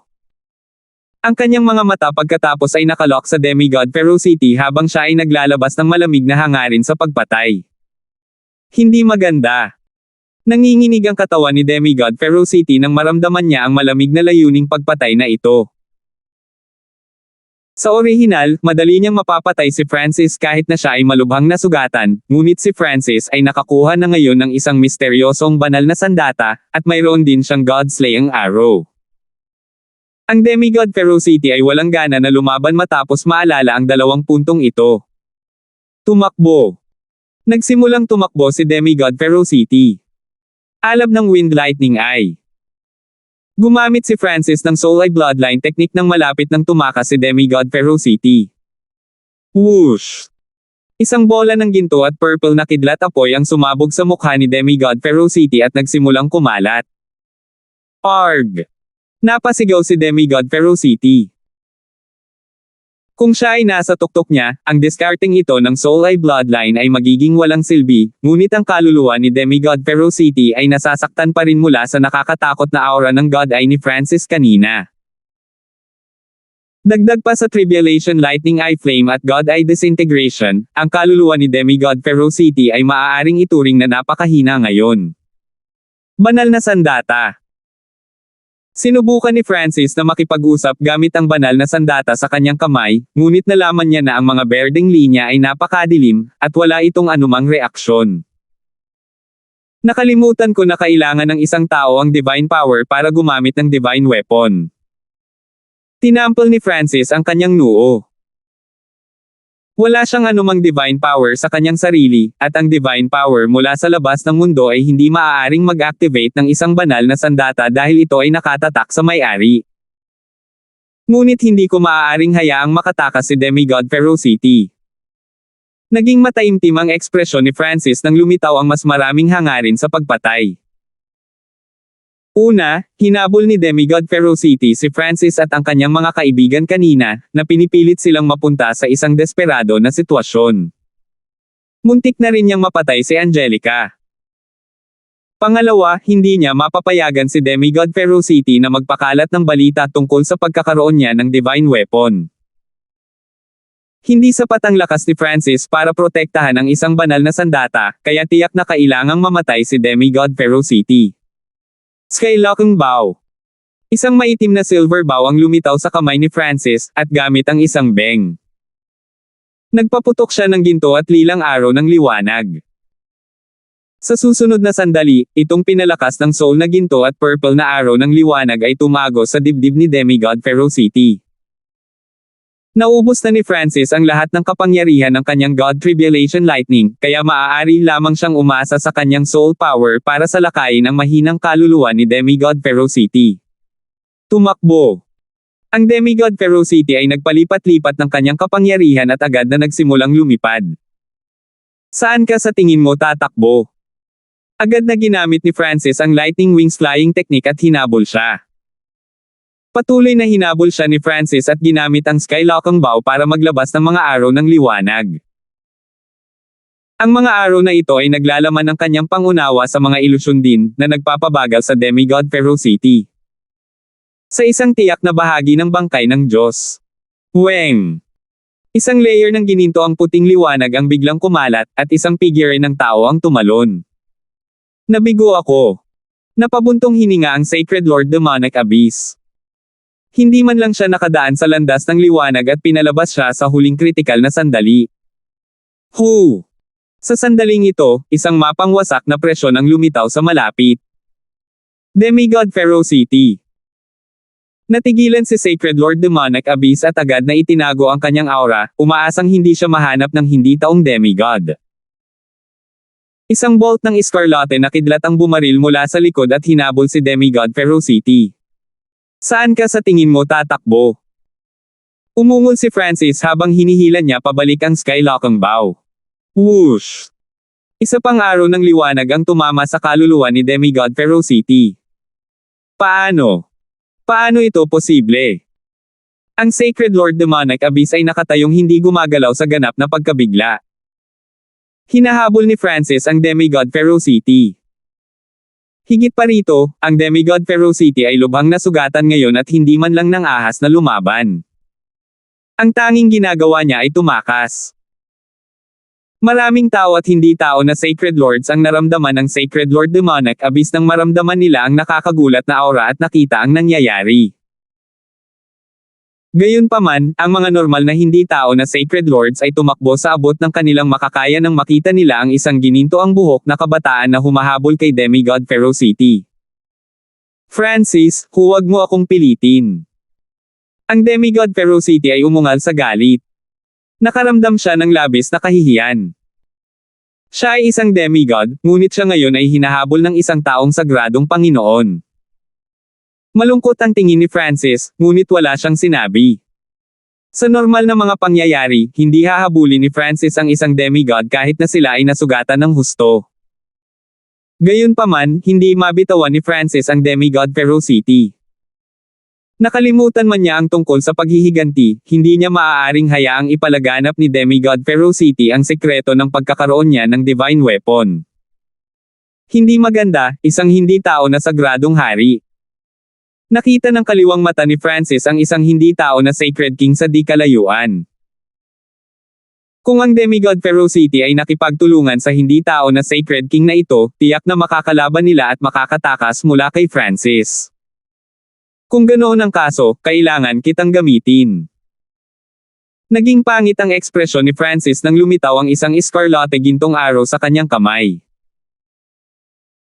Noong una ay naisip niyang gamitin ang God-slaying arrow kapag nakikipaglaban para sa banal na sandata, ngunit natakot si Francis na hindi niya ito makukuha sa huli, na magiging isang malaking kawalan para sa kanya.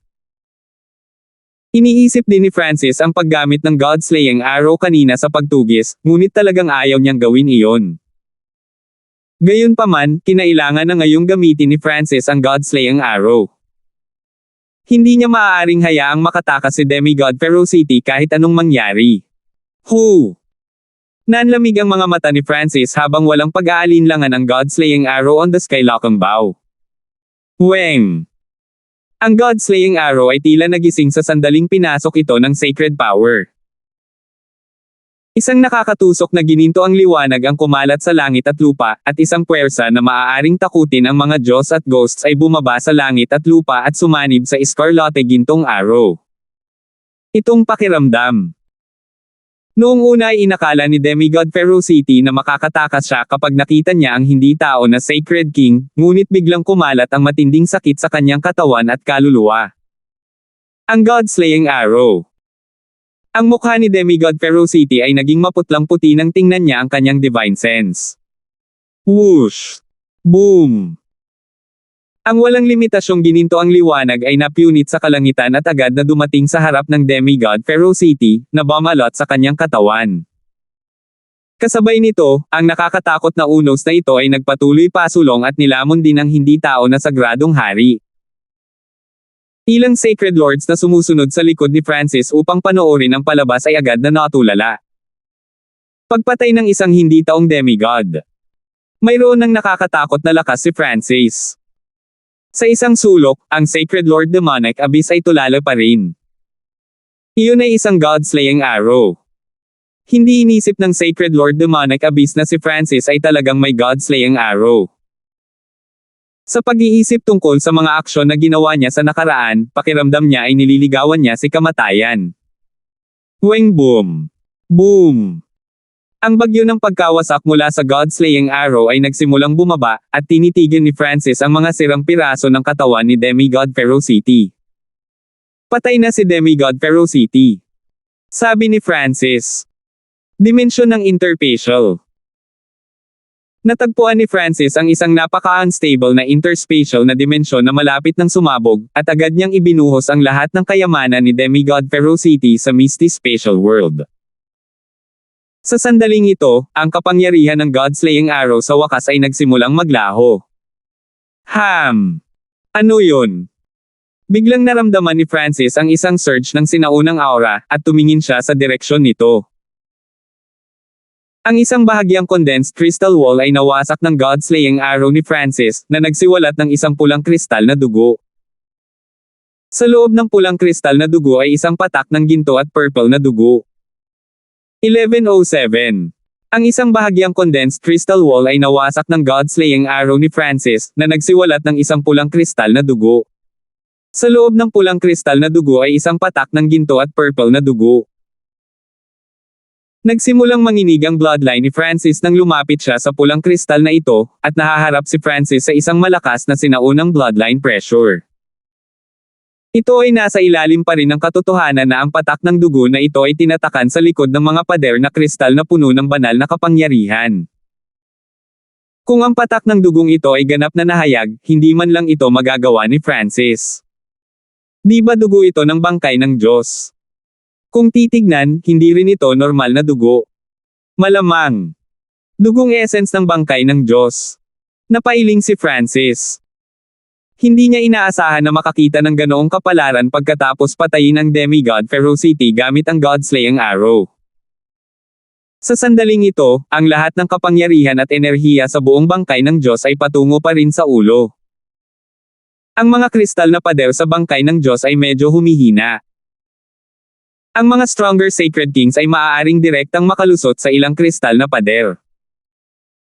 Ito ang dahilan kung bakit nagawang masira ni Francis ang ilan sa mga kristal na pader gamit ang kanyang God-slaying arrow.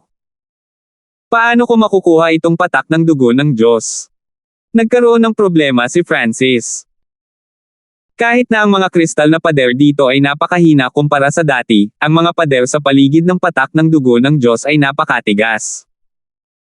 Maliban kung ang pisikal na pag-atake ni Francis ay maaaring umabot sa antas ng isang demigod, magiging napakahirap na masira upang makuha ito. Sa sandaling ito, ang unos ng pagkawasak na nilikha ng God-slaying arrow ay unti-unting nawawala, at ang mga eksperto sa malapit ay nagsimulang lumapit nang maramdaman nila ang nakakagulat na aura ng bloodline. Hindi maganda, tiyak na mahahanap ng ibang mga eksperto itong patak ng dugo ng Diyos. Pangit ang ekspresyon ni Francis. Kayong lahat, magsisigawan. Biglang na-activate ni Francis ang Sacred Lightning Bloodline at Blood Devil Sun Bloodline habang naglalabas siya ng malakas na pag-akyat ng Eye Intent. Ang mga tao at hindi mga tao sa malapit na lumalapit upang makita ang sitwasyon ay agad na umatras. Anong malakas na kapangyarihan at layunin ng mata? Malamang na mayroon na siyang lakas ng isang sagradong hari. Pinatay pa niya ang isang demigod. Ang taong ito ay may mas marami pang nakatagong baraha.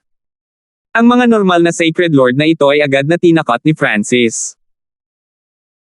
Ang tanging bahagyang mas malakas ay ang Sacred Lord Demonic Abyss, ngunit ang Sacred Lord Demonic Abyss ay hindi nang ahas na lapitan si Francis. Ang alitan sa pagitan nila ni Francis ay napakalalim na.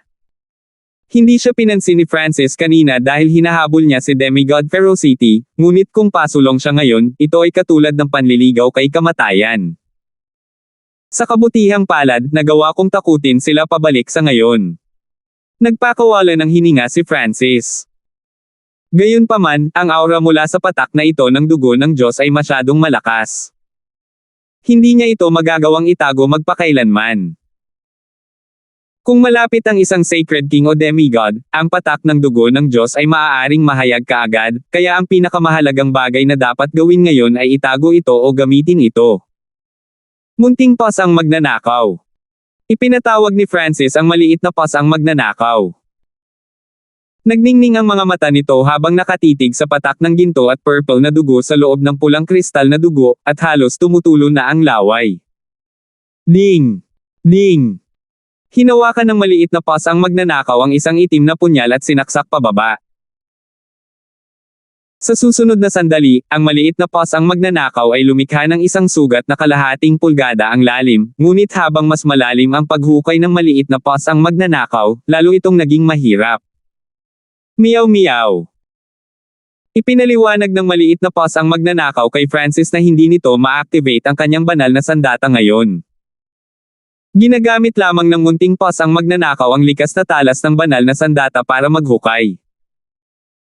Hindi nagtagal ay naghukay ang maliit na paws ang magnanakaw ng maliit na butas na may lalim na 2 pulgada. Wala pang kalahating pulgada ang dugo ng Diyos sa loob, ngunit itong kalahating pulgada ng kristal ay tila naglalaman ng kapangyarihan ng buong Diyos. Ito ay lubhang matigas. Ding! Ding! Naghukay pa ang maliit na paws ang magnanakaw. Boom! Isang mapanglo at malakas na bloodline aura ang agad na pinakawalan, at agad na nagbago ang ekspresyon ni Francis. Weng! Nang walang sinasabing anupaman, inactivate ni Francis ang Sacred Lightning Body at Perpektong Blood Devil Sun Bloodline. Kasabay nito, pinaikot niya ang kanyang sacred power para itago ang aura ng dugo ng Diyos. Ang ilan sa mga Sacred Lord sa di kalayuan ay agad na naakit sa mga aksyon ni Francis. Ano ang nangyayari? Nakakatakot ang lumang bloodline na aura. Maaaring si Francis ay may isang uri ng kayamanan na nagawa pang gisingin ang kanyang perpektong Blood Devil Sun bloodline. Ang mga ekspresyon ng ilang Sacred Lord sa di kalayuan ay nagbago habang nakatingin sila sa direksyon ni Francis, ngunit hindi sila nang ahas na lumapit. Dahil napakalayo ng distansya at maraming kristal na pader ang nakaharang sa kanilang dinadaanan, hindi makadaan ang kanilang divine sense. Nanginginig ang puso ni Francis habang nakatayo siya sa ibabaw ng dugo ng Diyos.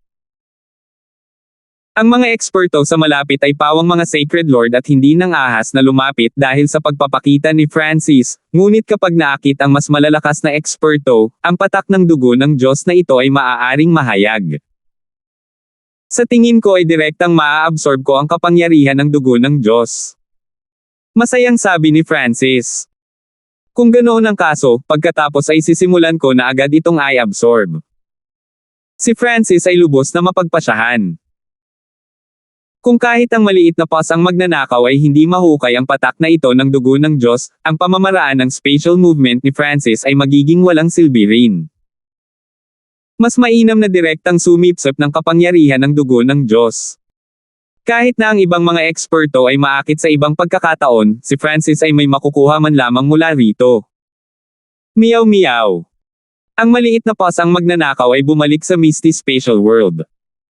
Inabot ni Francis ang isang daliri at inilagay ito sa manipis na butas ng kristal.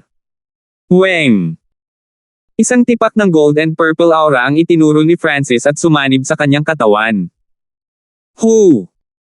Ang bloodline sa loob ng katawan ni Francis ay nagsimulang manginig habang nagsimula itong sumipsip ng aura ng sinaunang bloodline na ito.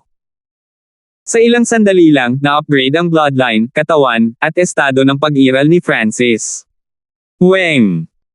Sa pagkakataong ito, isang tipak ng purple and gold na dugo ang sinipsip ni Francis at sumanib sa kanyang buong katawan. Hu! Inilibot ni Francis ang Sacred Lightning Body upang matuno ang hibla ng ginto at purple na dugo. Weng!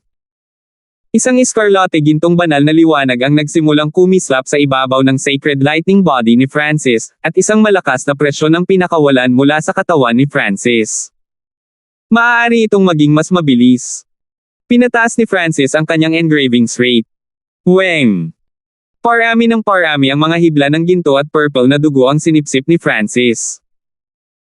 Sa isang maikling sandali, ang Sacred Lightning Body ni Francis, Mystic Light Sacred Power, at Bloodline ay lumakas. Maging ang kapangyarihan ng kanyang kaluluwa ay tumaas ng kaunti. Dapat ko na lang gamitin itong patak ng dugo ng Diyos para makapasok sa mga huling yugto ng Mystic Light Realm. Nagpakita si Francis ng nakakabaliw na ekspresyon. Ang kanyang layunin at pag-unawa ay umabot na sa huling yugto ng Mystic Light Realm matagal na ang nakalipas sa bangkay ng Diyos. Higit pa rito, ang paggamit ng patak na ito ng dugo ng Diyos upang madagdagan ang kanyang paglilinang ay nangangahulugang walang mga bottleneck, at ito ay magbibigay sa kanya ng isang matibay na pundasyon. Kapag ginamit niya ito para makalusot, mas mabilis niyang maabsorb ang natitirang dugo ng Diyos. Matapos gawin ang desisyong ito, nagsimulang maghanda si Francis. Inilabas niya ang lahat ng kapangyarihan ng kanyang bloodline at sacred lightning body para matakpan ang aura nitong patak ng dugo ng Diyos. Weng boom!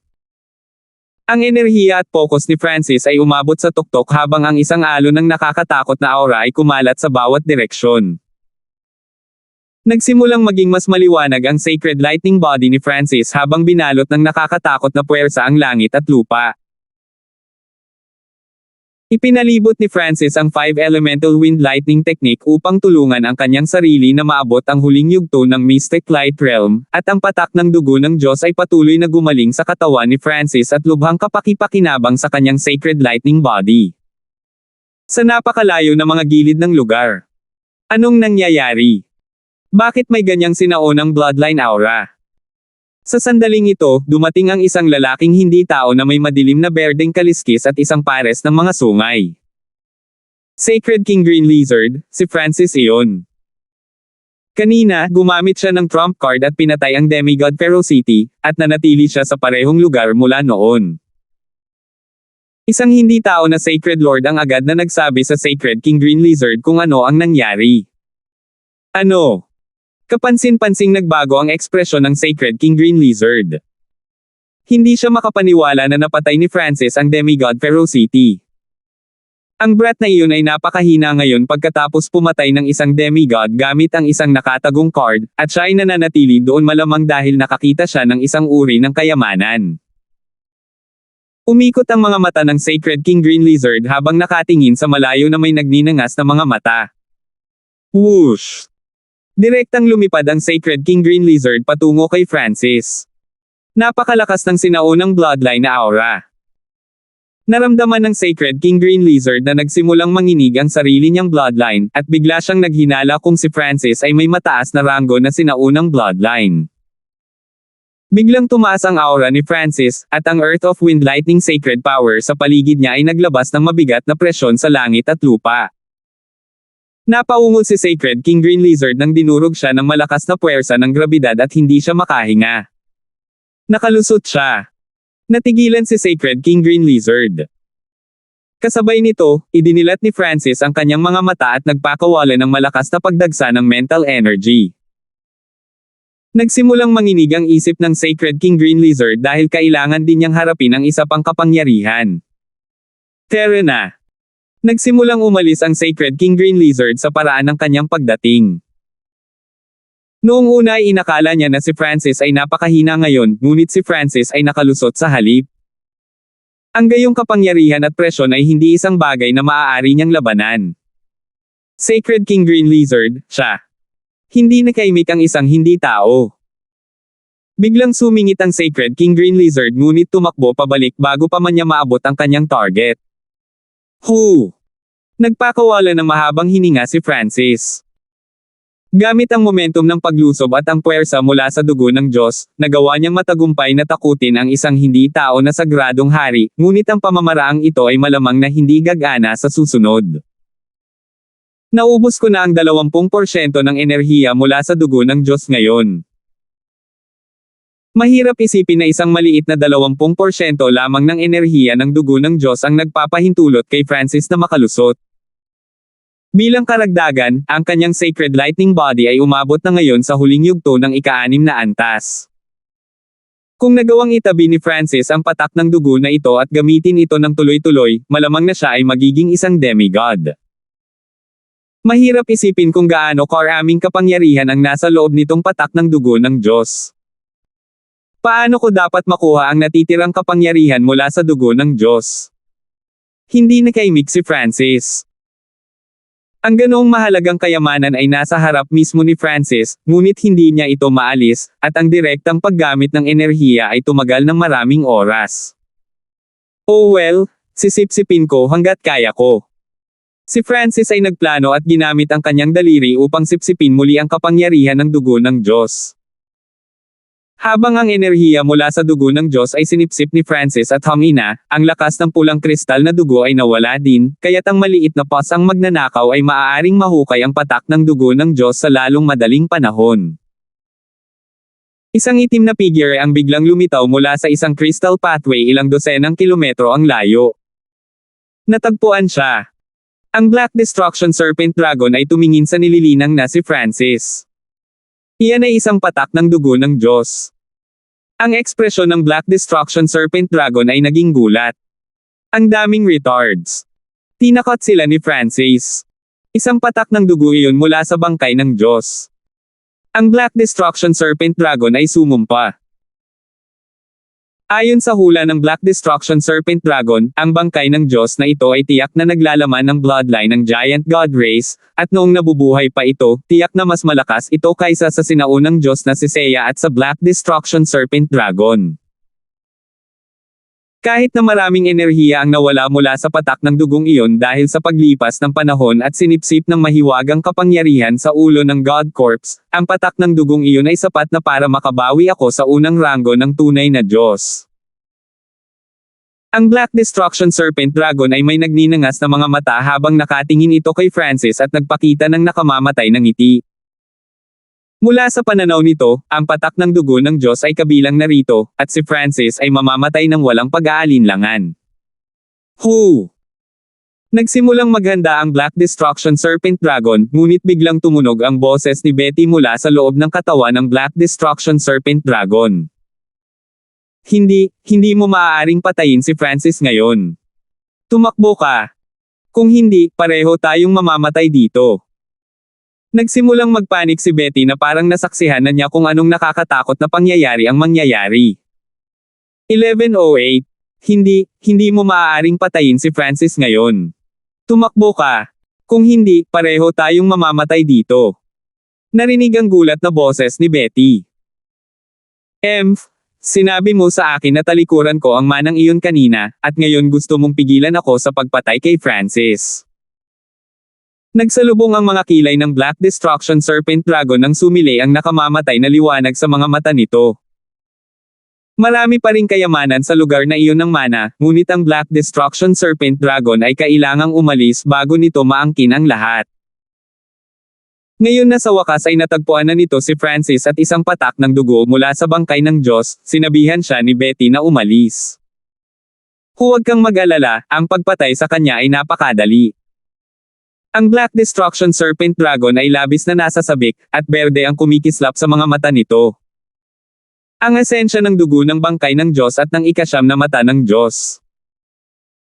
Ang Black Destruction Serpent Dragon ay hindi maaaring sumuko sa dalawang kayamanang ito sa harap mismo ng mga mata nito.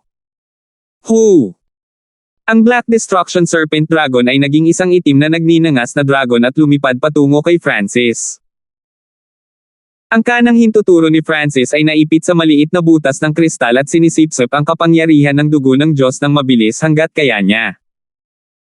Ang aking katawan ay hindi na kayang sumipsip ng anumang kapangyarihan ng dugo ng Diyos. Nakaramdam ng labis na pagkabalisa si Francis. Sa ngayon, kumulang 20% lang ng kabuoang enerhiya ang naabsorb niya mula sa dugo ng Diyos, ngunit naabot na ng kanyang katawan ang peak state. Ang pangunahing dahilan kung bakit kaya niyang sumipsip ng napakaraming enerhiya mula sa dugo ng Diyos kanina ay dahil ginamit niya ito upang makapasok sa mga huling yugto ng Mystic Light Realm habang pinapataas din ang kanyang estado ng pag-iral at pinipino ang kanyang Sacred Lightning Body. Ang kanyang cultivation ay nasa huling yugto na ngayon ng Mystic Light Realm, habang ang kanyang Sacred Lightning Body ay umabot na sa huling yugto ng ika-6 na antas. Ang pagkakataon ni Francis na manalo laban sa Sacred King Feather Spirit ngayon ay napakataas kahit na hindi niya ginamit ang Tribulation Lightning Eye Flame. Sa halip maaaring pagsamahin ni Francis ang kapangyarihang ito sa kanyang kaliwang mata, ngunit ang kanyang kasalukuyang sitwasyon ay hindi masyadong maganda. Napakasama kung ang kapangyarihan ng dugo ng Diyos ay pumasok sa kanyang kaliwang mata at nagdulot ng ilang hindi kilalang mga pagbabago dito. Ngayong wala na ang God-slaying arrow, ang God Spiritual ay ang pinakamalaking pinagmumula ng kapangyarihan ni Francis. Hindi siya nang ahas na gamitin ang God Spiritual ay para makuha ang kapangyarihan ng God Blood. Sino ta? Biglang may naramdaman si Francis. Whoosh! Isang malabong nagninangas na ilaw ang dumating sa harap ni Francis. Napakabilis. Ito ang Black Destruction Serpent Dragon. Natigilan si Francis. Ang Black Destruction Serpent Dragon ay binabantayan si Francis, at ito ay mas malakas kaysa dati. Ang normal na late stage na Sacred Lords ay malamang na hindi man lang makakahadlang kahit isang suntok mula rito, at ang normal na Sacred Kings ay malamang na hindi magiging katugman nito. Walang sapat na oras. Si Francis ay may naiinip na ekspresyon. Isang bahagi lamang ng mga simbolo ng God Tribulation Lightning sa kanyang Lightning Soul Body ang naka-recover, ngunit malamang na hindi nito masisira ang Black Destruction Serpent Dragon kahit na puno ito. Earth Lightning Sacred Armor. Gumamit si Francis ng defensive secret technique mula sa 9th level ng Wind Lightning Technique. Weng! Isang madilim na dilaw na sacred power ang lumitaw sa paligid ng katawan ni Francis at agad na naging armor ng Wind Lightning. Isang layer ng gravity ang nakapalibot din sa armor. Hehe, lampoin kita sa isang galaw.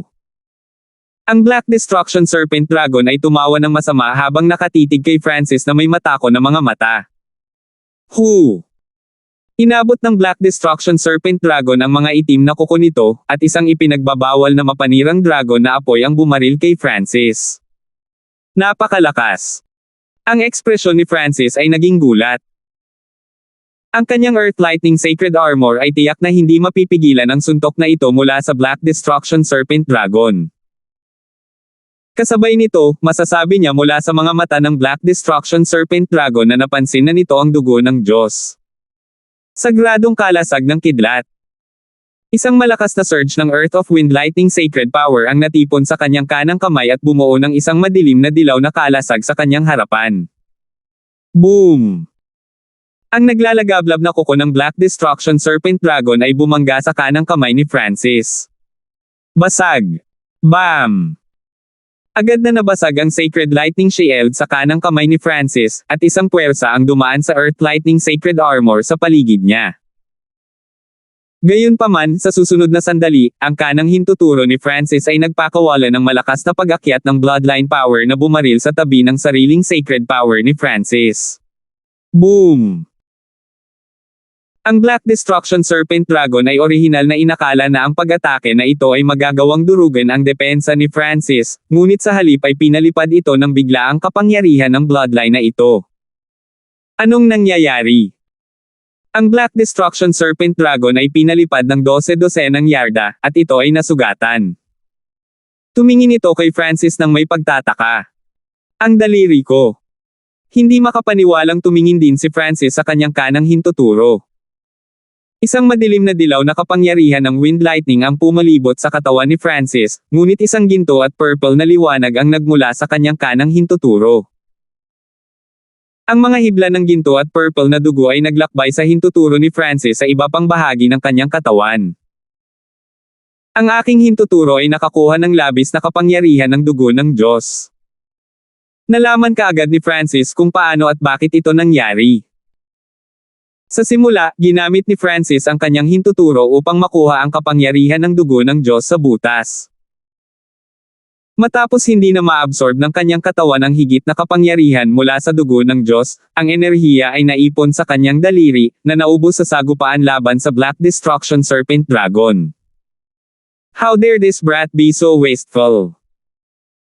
Ang Black Destruction Serpent Dragon ay tumingin kay Francis at hindi maiwasang magmura nang malaman nito ang nangyari. Dugo iyon ng bangkay ng Diyos. Ito ay kapaki-pakinabang kahit para sa mga tunay na Diyos, at ginamit ni Francis ang kapangyarihang ito para lang lumaban. Ang ilan sa mga tao at hindi tao na Sacred Lord sa malayo ay naakit ng kapangyarihang pinakawalan ni Francis. Iyon ang Black Destruction Serpent Dragon. Bulalas ng isang hindi tao na sagadong Panginoon habang siya ay nagsimulang manginig. O Diyos ko, narito na ang Black Destruction Serpent Dragon. Tingnan mo, kayamanan ba iyon sa tabi ni Francis? Isang Sacred Lord na may maliwanag na mga mata ang nakadama ng patak ng dugo ng Diyos sa tabi ni Francis, at ang mga tingin ng lahat ay agad na naakit ng nakakatakot na pinagmulan ng bloodline aura sa tabi ni Francis. Gayunpaman, si Francis at ang Black Destruction Serpent Dragon ay hindi madaling target. Napansin man nila ang mahalagang kayamanan, hindi sila naglakas loob na lapitan ito. Sa gitna ng mga guho ng kristal. Hehe, ang dugo ng Diyos ay nahayag na. Francis, ibigay mo na lang sa akin. Isang nakamamatay na ngiti ang ipinakita ng Black Destruction Serpent Dragon. Kahit na ang hintuturo ni Francis ay naglalaman ng bahagi ng kapangyarihan ng dugo ng Diyos, sa huli ay hindi makontrol o magamit ni Francis ang kapangyarihang ito. Maaari lamang itong ilabas ng mag-isa. Hanggat maingat ang Black Destruction Serpent Dragon, madali pa rin itong mapapatay si Francis. Gayunpaman, ang apurahang boses ni Betty ay muling tumunog mula sa loob ng katawan ng Black Destruction Serpent Dragon. Tulala ka nga, tumakbo ka. Gusto mo ba talagang mamatay dito? Walang ibang nagawa si Betty sa Origin Dimension sa loob ng Black Destruction Serpent Dragon maliban sa pagsigaw. Ang aura ng isang inapo ng God Eye. Tumigil sandali si Francis nang makaramdam siya ng pamilyar na aura. Bakit may aura ng isang God Eye na nagmumula sa Black Destruction Serpent Dragon? Nagsalubong ang kilay ng Black Destruction Serpent Dragon. Hindi nito maintindihan kung anong uri ng panganib ang naririto. Gayunpaman, si Betty ay sobrang tensyonado at natatakot, kaya maaaring may isang bagay na malapit nang mangyari. Nagsimulang mag-alinlangan ang Black Destruction Serpent Dragon. Masyadong kaakit-akit ang ikasyam na mata ng Diyos at ang asensya ng dugo ng bangkay ng Diyos, ngunit tila bigla itong nakaramdam ng kung ano, at ang buong katawan nito ay nanginag. Paano ito posible? Ang Black Destruction Serpent Dragon ay biglang nagpakita ng nakakatakot na ekspresyon. Sinulyapan nito si Francis at ang dugo ng Diyos bago pumikit at tumakbo palayo. Anong nangyari? Natigilan si Francis. Kung ginamit ng Black Destruction Serpent Dragon ang buong kapangyarihan nito, magiging madali itong patayin si Francis. Gayunpaman, sa kritikal na sandaling ito, sumuko na ang Black Destruction Serpent Dragon at piniling umalis. Nagulat ito kay Francis at ipinaramdam sa kanya na may masamang mangyayari din. Meow meow. Sa sandaling ito, ang maliit na paws ang magnanakaw ay lumabas sa misty spatial world at nagsimulang iwagayway ang mga paa nito sa paligid. Nahulaan mo na may panganib na paparating. Lumakas ang ekspresyon ni Francis. Ang mga kakayahan sa panghuhula ng maliit na magnanakaw na pusa ay tiyak na hindi mali. Isa pa, personal na lumabas ang munting paws ang magnanakaw para lang bigyan siya ng babala. Nangangahulugan ito na ito ay talagang lubhang mapanganib. May paparating kaya na hindi tao na demigod. Gayunpaman, hindi payag si Francis na isuko ang dugo ng Diyos ng ganoon lang. Munting paws ang magnanakaw, tulungan mo ako. Umungol si Francis. Alam ng munting paws ang magnanakaw kung ano ang ibig sabihin ni Francis. Inilabas nito ang itim na talon at sinundot ang maliit na butas ng kristal. Sa sandaling ito, ang kristal na tumatakip sa dugo ng Diyos ay mas mahina pa kaysa dati, kaya gustong alisin ni Francis ang patak na ito ng dugo ng Diyos. Binantayan din ni Francis ang kanyang paligid. Kapag ang isang hindi tao na demigod ay naging masyadong malapit, ibibigay niya ang dugo ng Diyos at gagamitin ang misty spatial world upang makatakas. Ang Black Destruction Serpent Dragon ay umalis na. May kayamanan sa tabi ni Francis. Dapat ay isang patak ng dugo ng Diyos. Ang mga Sacred Lord na natakot paalis kanina ay agad na sumugod. Kahit ang Sacred Lord Demonic Abyss ay hindi nagawang labanan ang tukso ng isang patak ng dugo ng Diyos. Sa sandaling ito, isang nakakatakot na kaguluhan sa kalawakan ang nagsimulang dumaloy sa kalangitan sa itaas ng larangan ng digmaan ng probinsya at nagpaikot-ikot sa langit at lupa. Weng! Ang espasyo mismo ay nahati at naging isang napakalalim na black hole. Whoosh! Whoosh!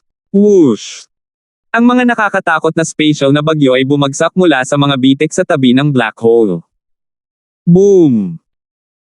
Lahat ng nahawakan ng divine power aura na ito ay agad na nawasak, at ang espasyo sa paligid ng black hole ay nagsimulang manginig. Weng boom! Boom! Umihip ang alikabok sa lahat ng dako ng magdilim ang langit at lupa. Isang ipinagbabawal na banal na kapangyarihan ang biglang bumaba at tumingin sa buong mundo. Ano iyon? Isang black hole ang lumitaw sa langit. Ano ang nangyayari? May mga eksperto mula sa parehong Lord Dynasty sa lupa. Hinihintay nila ang pagbabalik ng mga eksperto sa Mystic Light Realm sa loob ng bangkay ng Diyos at hindi nila inaasahan ang biglaang pagbabagong ito sa kalangitan. Whoosh! Isang lalaking nababalutan ng kumikinang na banal na liwanag ang lumabas mula sa black hole. Ang lalaking ito ay may malamig na ekspresyon at nakasuot ng golden black armor na may mga dragon.